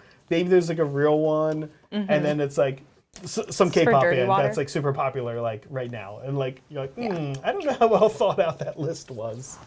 Where's the jug? The jug is here. Thank you. Yeah. Do you know your top 3 bands? No. Okay. Sorry, pretty Well. pretty serious. That's all right. That wasn't the question. I just thought I'd check. Yeah. Those are my 2. Oh yeah, my Favorites. Brett and I did a favorite mech list. Let's say board games. Oh, board Top games 3, is because good. that'll tell you a lot about a That will person tell you a and lot if about you are compatible. That will tell you a lot about a person. They say Monopoly, you're like, get out of here. If we hear Monopoly, someone's Scram. like, my favorite board game is Monopoly. We're like, Oh, that's fun. So They're you're playing happy, that over there. So you're happy with me sitting on the couch for an hour and a half? Right? You guys have some- I know. Okay, I'm doing the next layer, the last layer on these guys, which is this bright blue Okay. that we'll- I'm turning into a we'll glaze. get I'm a just letting view. you know. And we're nearing the end here. We're about to wrap this up. Oh, really? Sure, yeah. So fast. Yeah, it goes by fast. You guys kept saying this, and I was like, I don't believe you. It does go by fast. Yeah. Thank you, Sean Williams. Okay, here we go. Top 3 Bob's Burgers characters. Who are your top 3 Bob's Burgers Wait, characters? did we finish the last question? I did. Did you give your top 3, top 5s? Or are you just copying me? I'm copying you. Movies and board games is a good one for sure. Yeah, board games. Movies and board games. Food dishes, like food dishes is kind of good. As an amateur cook, amateur chef, I would say I often like to know what other amateur chefs like to cook with. Like for me, shrimp is definitely one of them. Tomatoes, like what are like great ingredients that you can just like you feel like you can do anything with. Pizza. Just kidding. That's not an ingredient. Well, but maybe that could be the dish, right? Like favorite dishes, pizza. That counts. It's a different question though. Sean Williams, top 3 Bob's Burgers characters. That's actually tough. For That me. is, well, I mean, I don't know if I like Linda or Luis better. Yeah. Well, Linda cracks me up. Linda is like who I want to be. I want to be as cool as Linda and okay with everything. She's very like not reaction. I mean, she does react, but like she's overall pretty forgiving of her family. So I do like Linda, and she's crazy. Like, I just love her. Yeah. Linda, I know this is lame, like these aren't the ancillary characters, but yeah, it's like tough. Linda, Tina, and Luis. I love them. And also Jimmy Jr. Oh, you just love So Jimmy let me Jr. He's pick pretty let funny. me pick out of those 4. You get going and I'll whittle it down. Yeah, so every time I watch this show, Sean, I go through and I watch the episodes, and I always kind of try to.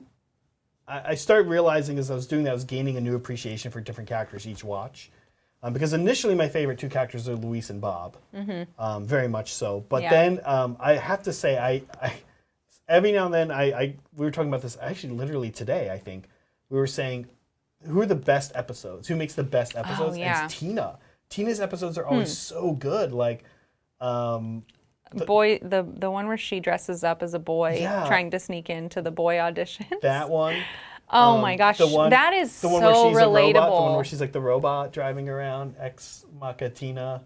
Yeah. Super I good. know There's- the one where she learns how to drive though. Yeah, the driving That's one. the best one. Teen episodes That's are the always the best best Tina. episodes. So I guess Tina, Bob, and Luis, wanna do but this I without- I yeah. will say that we were watching it and we were saying this last watch through or so, I was like really like digging on Gene and how he would just like randomly scream something. know. You have to like watch it because they're like they're quick but they're like, if you look at them in the context of, can you imagine a kid doing this in real life? They're like, it's very funny. Yeah. Okay, how far did you get?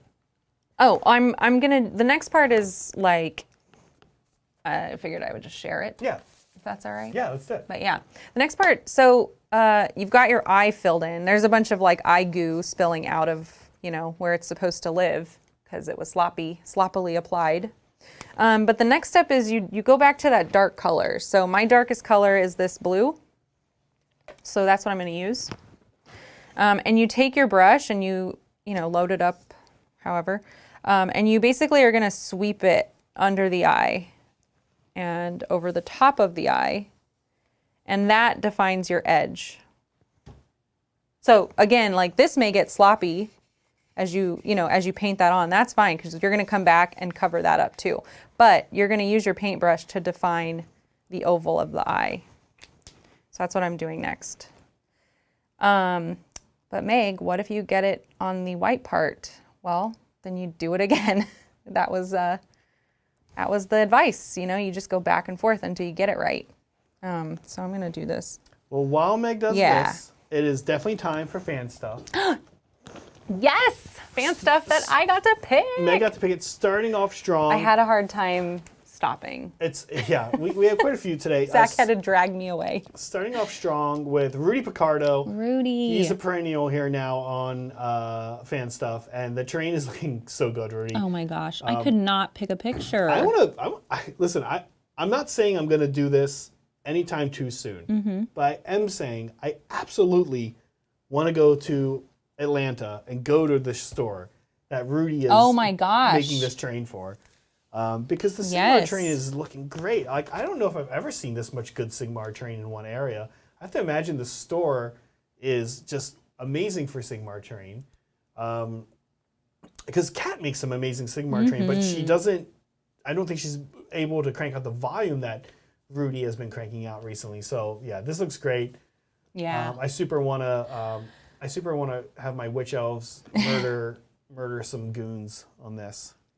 I always look forward to what you share from Rudy. Yeah, It's Rudy's always great. Thanks for doing all this terrain for your local store, Rudy. A lot of people don't take that upon themselves. Yeah. And it really benefits the community at It's- large. It's So similar, yeah. Really great. It's similar to what we were saying about John McCardle, and that you end up kind of getting this. Outward effect that's hard to think about when you're doing it, and you don't want to think about for yourself. But when you step back and say, I've done this, and it's benefited people in this Yeah. way, it's actually impressive. Augusta, Georgia. Sorry, Rudy. Which is where University of Georgia is. Go Bulldogs. I'm not actually, I didn't go to University of Georgia, but They are good at college football, which I do love. Rudy, are you a college football fan? I should put my glasses on again. Okay, Sylvaneth looks awesome. Oh, The new man. Sylvaneth stuff looks so good. I just love the wings. I love the way this was painted. It's so bright and it has so many cool colors all over the place. Yeah. And it's done really well. So that's why I picked it. Yeah. Very cool. I love wings. Wings always look bad A when they're done. Wings done well are great, Yeah. both in food and in painting. New Sylvaneth is old Sylvaneth. Sylvaneth is one of my favorite lines in Sigmar. Visually, it's so beautiful of an army. And this is the color choices here are quite amazing. Okay, this is from a guy we all know. This is from Brett. Brett is actually scheming here to do kind of an exciting campaign for the local group we have out here, Fault Line, that he is the president of. I lament not being able to participate in this campaign. I just I think tomorrow is the kickoff, and it's certain days that you go and you're playing. It's Imperials versus Nids. It's several guys participating. I wish I could take Megan's Tyranids out, or even the studio army out, and just get some games in. But the book is dense and complex, and tomorrow I'm producing on Tabletop Titan, so I just it's hard for me to commit to these evening games. Yeah. Turns out when you start working at a 40K streaming channel, you find less time to play 40K. Yep. Weirdly. Makes sense. Yeah, these were too pretty to pass up, plus it's Brett's. But such a nice job. Such a cool thing to have on your terrain board. Yeah. Yeah, these are awesome. Tyranid terrain is cool. Yeah. Okay, this is super cool. Tyranids are just cool. This is Broken Chef. And yay, Broken Chef. last week we talked a little bit about, oh my God, Rudy, Athens, Georgia. Not your apologies. Augusta, the Masters. That's right. Boy, oh boy. Rudy, you can tell I have not been to Georgia in a while. Also, all these cities start with an A, so maybe... Yeah, maybe try another city. Maybe try another letter, Georgia, right? Come on. Georgia, oh my God, I don't know. It's been so hot in the Bay Area recently, and a little humid, and it's giving me slight Baton Rouge flashbacks. Not quite as bad, though. Yeah. Broken Definitely Chef, not. super cool. Recently learned that Broken Chef it's Broken Chef 42 miniatures. Not that he's actually painting 42 miniatures again. Who thought that? I think it might have been Adrian. Oh boy. Yeah, nobody needs to go back and watch last week's stream to see who thought that, but I'm pretty sure it was Adrian. Anyway, this is super cool. I love this giant crossbow the Stormcast guys have. I'm kind of curious what... Yeah, this is cool. This just looks good. Yeah. Oh, here we go. More Bryce. Oh, this is Bryce's 3 projects in the same photo. I was like, we got to keep that one. Yeah. Bryce has this awesome quartered scheme for his Dark Angels. And you can kind of see it in process here. And then he has his Sons of Horus for Heresy. Bryce has had a Sons of Horus army since Heresy 1.0. And with Heresy 2.0 kicking off, he still has a Sons of Horus army. I love the Sons of Horus color. I don't know. It's very, very vibrant. It's really pretty. Yeah, I love that green on the right. Yeah. Sons of Horus, super cool. Some really good, just metallic work. This is a picture. Yeah. I liked the color combo on this. It's hard to tell for you and I, but it's a nice washed out purple and gold combo. I know you love purple and yellow. You talk about that a lot. Lakers, right? It's a very popular color combo. Yeah. But this is a really nice muted version of it, and I think it makes it look really. What's the right word? I don't know, a little more regal, I want to say. Not regal. Regal would be rich colors, but it just looks really. I don't know. I'm so bad with words. I don't know, fancy. Regal's kind of nice. Yeah. I guess regal. I'm not sure, but I really enjoyed the way the purple and the gold played against each other, and and it was done in a way that they weren't just like crazy bright. Yeah, it wasn't like which is fine too, but Yeah. I just haven't seen this color combo before, and I think it's a really nice example of a really soft purple and gold that are not very jarring. Yeah, this is great. Yeah. Yes, 42. I always remember it's from Hitchhiker's Guide. Oh, that's right. Right. Okay, more Tyranids. T-Nids. Meg's always going to pick the T-Nids. Yeah, had to pick this one. I love the speckles. Oh man, it's such a nice job on these. It is. We had some models from this person on a few weeks back, but I don't know that I actually noticed the bases until today. And maybe the bases weren't done back then. But the bases are actually incredible. They almost kind of look like they're growing out of the Tyranids, or Tyranids are coming. It gives like this. I don't know. They're evocative in a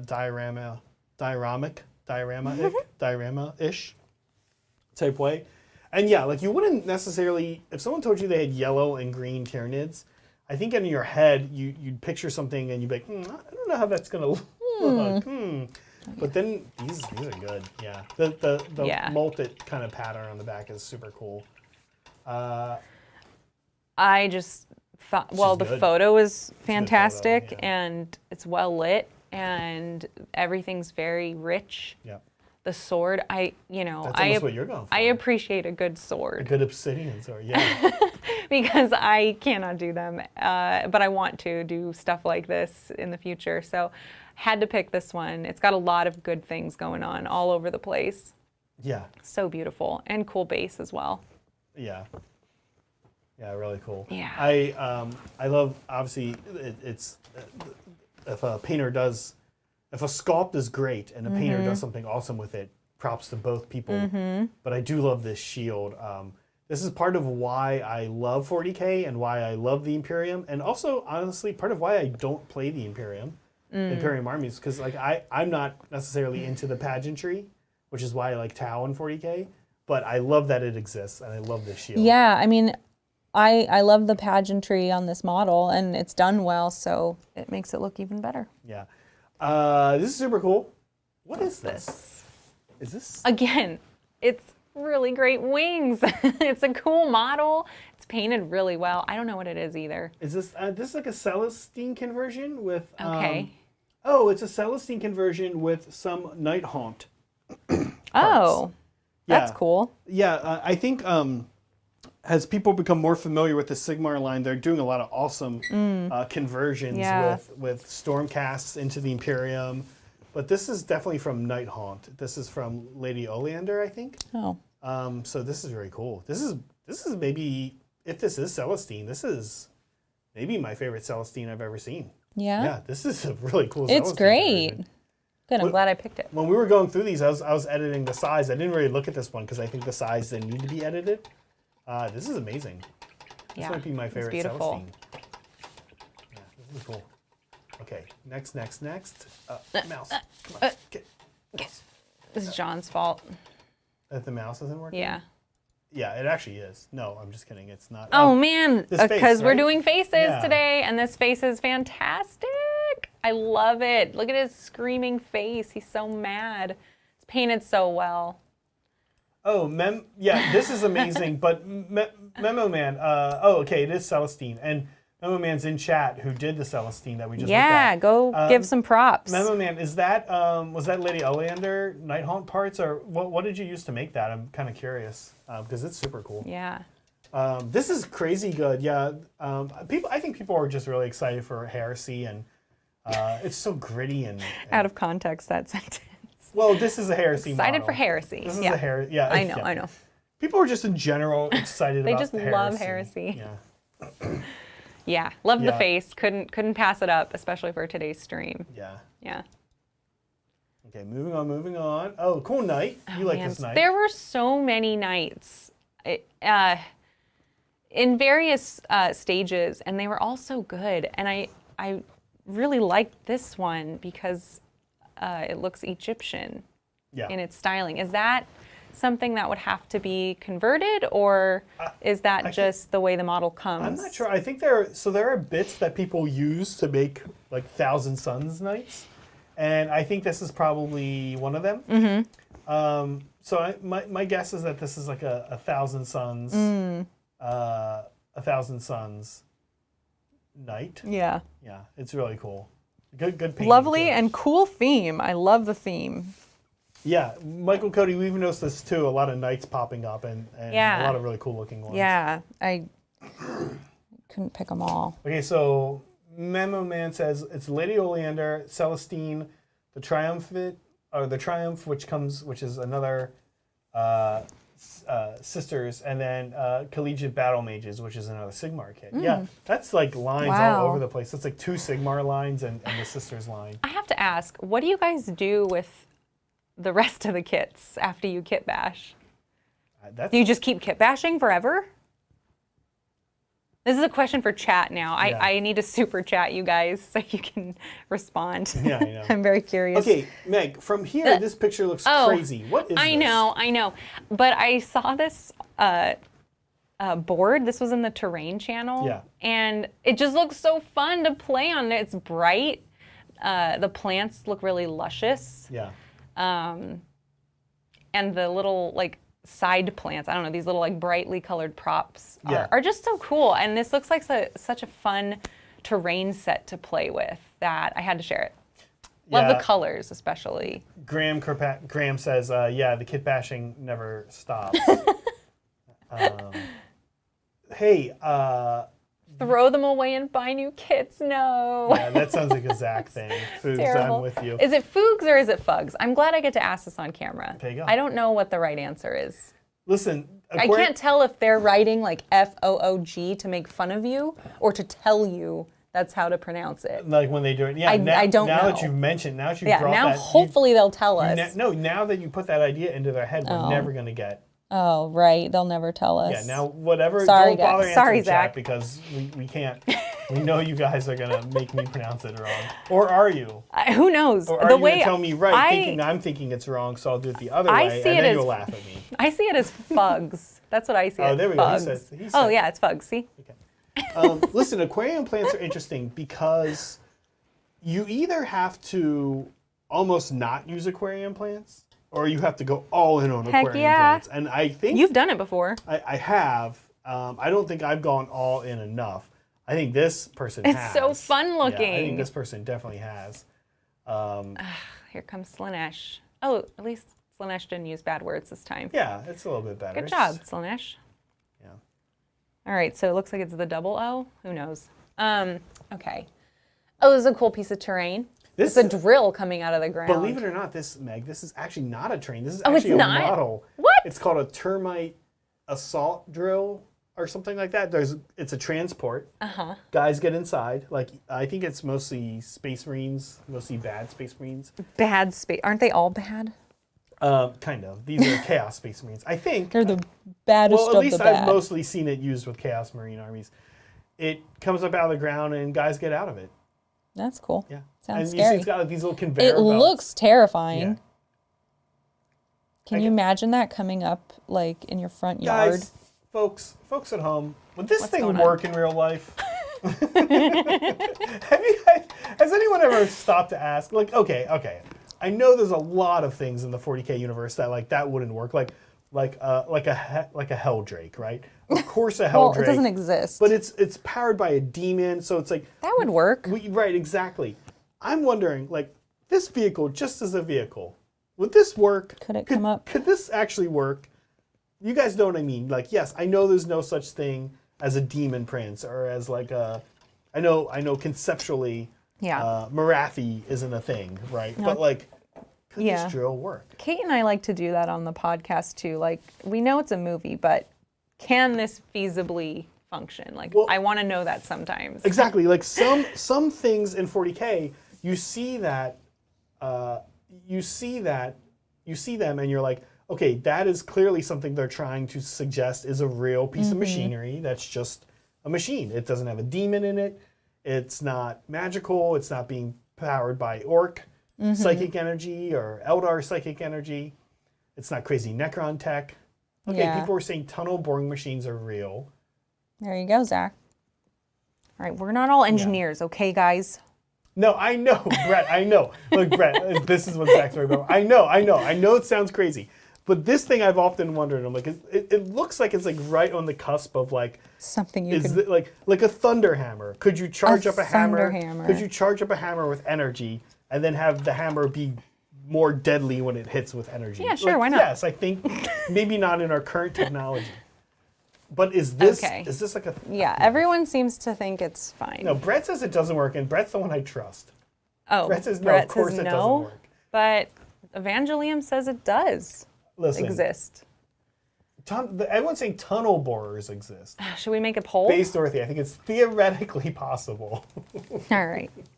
Well, I want to know if this works. I'm glad we gave chat something to think about. You're Oh. here to expand your minds, I guess, a little bit too. A little Why bit, not? a little bit. Why Maybe not that much. Okay, what's going on here? This looks great. I mean, yeah, that's why I picked it. Sometimes we It's just just pick them like 'cause they look really great. great. Yeah, it's it's just really very great. well painted. Again, I'm always impressed by metallics, Mm-hmm. and this had a really nice job done on it. What model is it? Do you know? A Space Marine? Okay, cool. That works. I don't know. Someone in chat's going to know for I'm sure. sure, yeah. Space Marine with axe and big gun. Generic Space Marine man. It looks amazing. Oh, you like, Yeah. here you go. Yes, I had to pick this. Another Tyranid. The carapace. I mean, the whole thing is painted so well, but this carapace is so clean. I could not, for the life of me, figure out carapace. Carapace is tough. I was so sloppy. I don't think I painted very well at the time. I probably have grown quite a bit since then. And I just got so tired of painting all of the little like hatch marks. Kind of drove me nuts. So I ended up dry brushing my carapace because it was just so much faster. But this is beautiful. I'm impressed, and I told Zach I might cry on stream. It's so good. So yeah, I love this carapace. It's good painting. job, yeah. By the way, the previous one was the Liberty Fires model I was talking about. I was like, I remember we had We did have that's Black right. Templar Castellan. I'll be Yes. honest with you guys, I still barely know what the Castellan part of that means. I do know what a Black Templar is. And I do know what a Zoanthrope is. Weirdly, I'm pretty good with the Xenos. Oh, yeah. folk. Well, it makes sense. Your wife was into it for a while. You did, and I have some Xenos armies. I can't keep track of all the different Adeptus Astartes. Super cool Zoanthrope. And so you were saying this is like a kit bash that you were thinking was pretty cool. Yes. It think it's has a a lot kit bash. going on. I don't think it's painted yet. Yeah, it has like a chain the on chain. it, which I thought was super cool. And it's got like a different, looks like weapon, like axe and some other stuff. There's more pictures of it from different angles, but I just thought it was a cool kit bash. I don't kit bash. That's that requires a lot of waste, so I'm probably not going to do it. We'll see. I have a lot of bits left over now. But Yeah, that's how you start. Yeah. You start just with like bits left over, and then you like move on to to like buying bespoke models just to rip them apart. But this was clever, and I love the chain wrapped around him. I think it's super cool looking. Yeah. I'm guessing this very is going to be a creative. Karn Berserker, is my guess, because of the chains and because of the axes. Probably for Horus Heresy, because of the armor mark. So see, I do know some stuff about Oh, there you go. Space Marines. So smart. Oh, look, there That's you why I go. married you. Here's your girl. I couldn't pass up a Belladama. Yeah. Yeah. Had to showcase this one too. Looks great. she's I a love great- the blood everywhere. Yeah. Like they just tore something apart. Yes. It looks so good. She's a great example of a model that has like a kind of a diorama. Yeah. Where the diorama, I think, like doesn't feel forced. I know a lot of Yeah. people. I know a lot of people had problems with Helbricht, and he's the one who's like has the guy cleaning his sword. I think that's so funny. I think it's also, but I know I get people's point that it I seems like know. a forced diorama. Like, we're not here to make jokes. We're here to play a war game. Right, and I think a lot of people play. There's differences of why people play 40K and why people play Sigmar. I like both. 40K is a lot more nuance, in depth, kind of like tactical list building stuff going on, especially list building. Because in Sigmar, you like click, click, click, cool, there's my army. But I think it felt like the 40K team was getting a little diorama jealousy with some of the AOS with the Hellbreak thing, but I still love it. But this does feel like Belladonna just feels like Very natural. It just feels like a natural diorama. Yeah. I like her because she comes with some wolves. I like the animals. They were fun to paint. I like the fur. She's a cool model. Yeah, she's great. Okay, and she's a cool lady. Yeah. She will defend your wolves. Yeah. You were liking the more night stuff? Mm-hmm. Yeah. Oh, so, okay, this actually has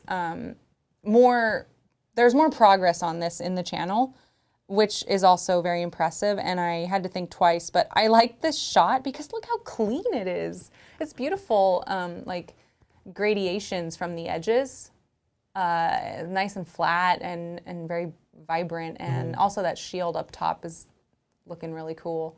So I just wanted to share this nice, even painting. Yeah, this person is doing a really nice job of yellow and orange.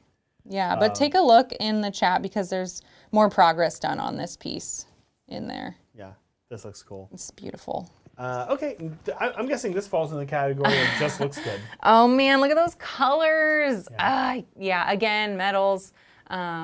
Roastmaster. Who was this? I forget. This person doesn't go by this name on YouTube. In YouTube, yeah. So I forget who they are. But oh wow, I love this stuff. I love these bright metallics all over this guy. I have to say, I do think one of the secrets to Warhammer 40K's success was that they made this decision that they would say, hey, like, we understand that in reality, these Marines should be camouflaged. But like back in the 80s, they're like, no, they're going to be bright blue and bright green. And these guys are going to be called Blood Angels. And it just makes the game, it just draws you in so much more.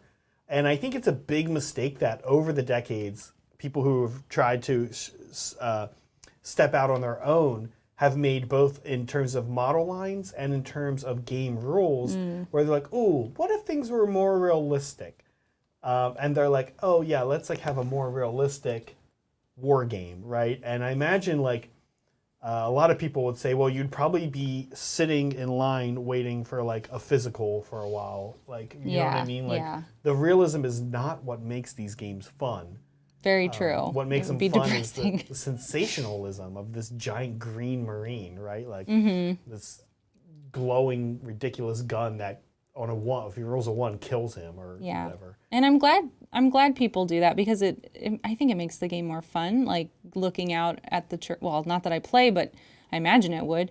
Looking out at the train and seeing all these beautiful armies and beautiful colors, and not just like camo gear or gray all the time. Like so much more fun to paint that way. Yeah, absolutely.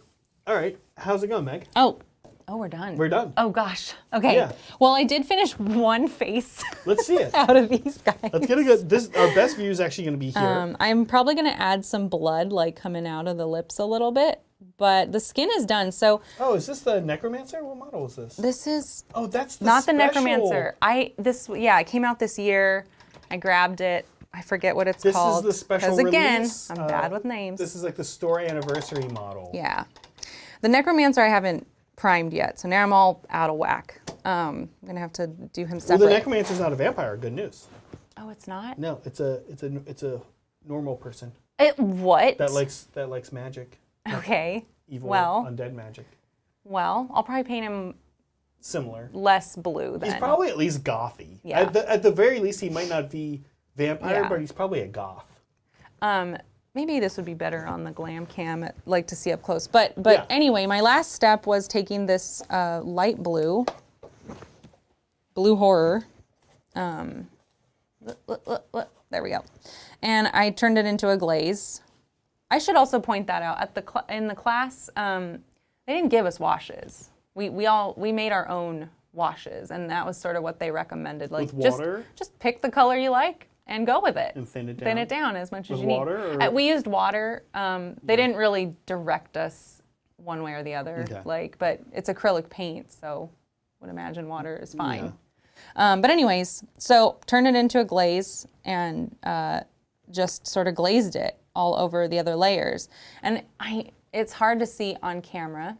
We can put them on the glam cam. But if you get in there, you'll see the layers like of color built up, and the highest points have the most of this blue color, and as you look down like the shaded areas, I just sort of applied less of the blue. Like I kind of like did this. It's basically like almost like a dry brush in a way, but with not a dry brush. And when you get in close, you see like the layers of the skin color. Yeah, which is coming great. through. Which is how skin should look. So I'll give So that we'll to toss you. this on the glam cam as we wrap case. up here today. Please. Oh yeah, it's gonna stay up. Yeah, that's a good. We'll see how, it's got a good how base. close we can zoom in. These little models can be finicky. Yeah, yeah. Make sure you get it in focus right as it turns away from you. Perfect. Oh yeah. Hopefully you can see it. So more work left to be done on the smile, but there's the Definitely, yeah. Face is pretty much done, except for like some blood on the lips. Yeah, and I won't, of course, get as far as I thought I would, of course, like we all do. But that was how I did faces. Our class was 2 hours. We did one face. That's So 2 hours. gone faster then. I've done a little bit more than that. Gotten a few steps in. Thank you, Michael Cody. Yeah. He says, I'm Roastmaster. That's awesome to know. For Adrian. That's my new full try hard model. Thanks to Hobby Titans, I've improved a ton. Great. You've all helped a lot. That's great. Very excited to hear that. That's my favorite piece of information to learn, honestly. Thanks to Hobby Titans, I've learned a lot Oh, that's of good how to hear. paint. Yeah. So that rings true for me too. Great. Look, next week I think we have the legend herself back, Kat. Yay! And I'm not sure if it's me or Adrian. We might have a non-Zach Hobby Titans either this week or the week following. I'm not sure. We definitely have to the week following because I will be out of town. Yes, we will be in Colorado. Yeah, so very excited. Kat back next weekend. I think it's me and Kat, then Kat and Adrian, in case you're curious. Other than that, just a reminder, we have, of course, stuff coming up on Tabletop Titans if you follow that channel. 40K tomorrow, Sigmar Friday at noon, different time if you're in the UK, a little more watchable for you. And then 40K on Saturday, as always. Lots of stuff happening, very exciting. Meg, thanks so much for joining. How was it? It was a lot of fun. Yeah. It was not as scary as I thought it would be. Right, once it gets going, it just kind of happens. It's just sort of funny, like talking to a wall. Yep, we are talking to a wall. It's very funny. There's a camera and then a wall. There's an air filter back there. But it was fun. I mean, like I said, I love chat. I love hanging out with chat. Yeah. And I actually got to hang out with you for 2 hours, which is rare for a Wednesday evening. Yeah. So it was really nice. And I made some progress. Not as much as I thought, of course. It's really hard to paint and talk this much. I learned today. We have learned to really downscope our projects. And I was kind of just like, you know what, she'll just do what she's going to do. And that's not a bad plan either. Yeah. Great, guys. Thank you, folks, so much for joining us. As we like to say, be kind to each other, be kind to yourselves, and always be creating. See you guys.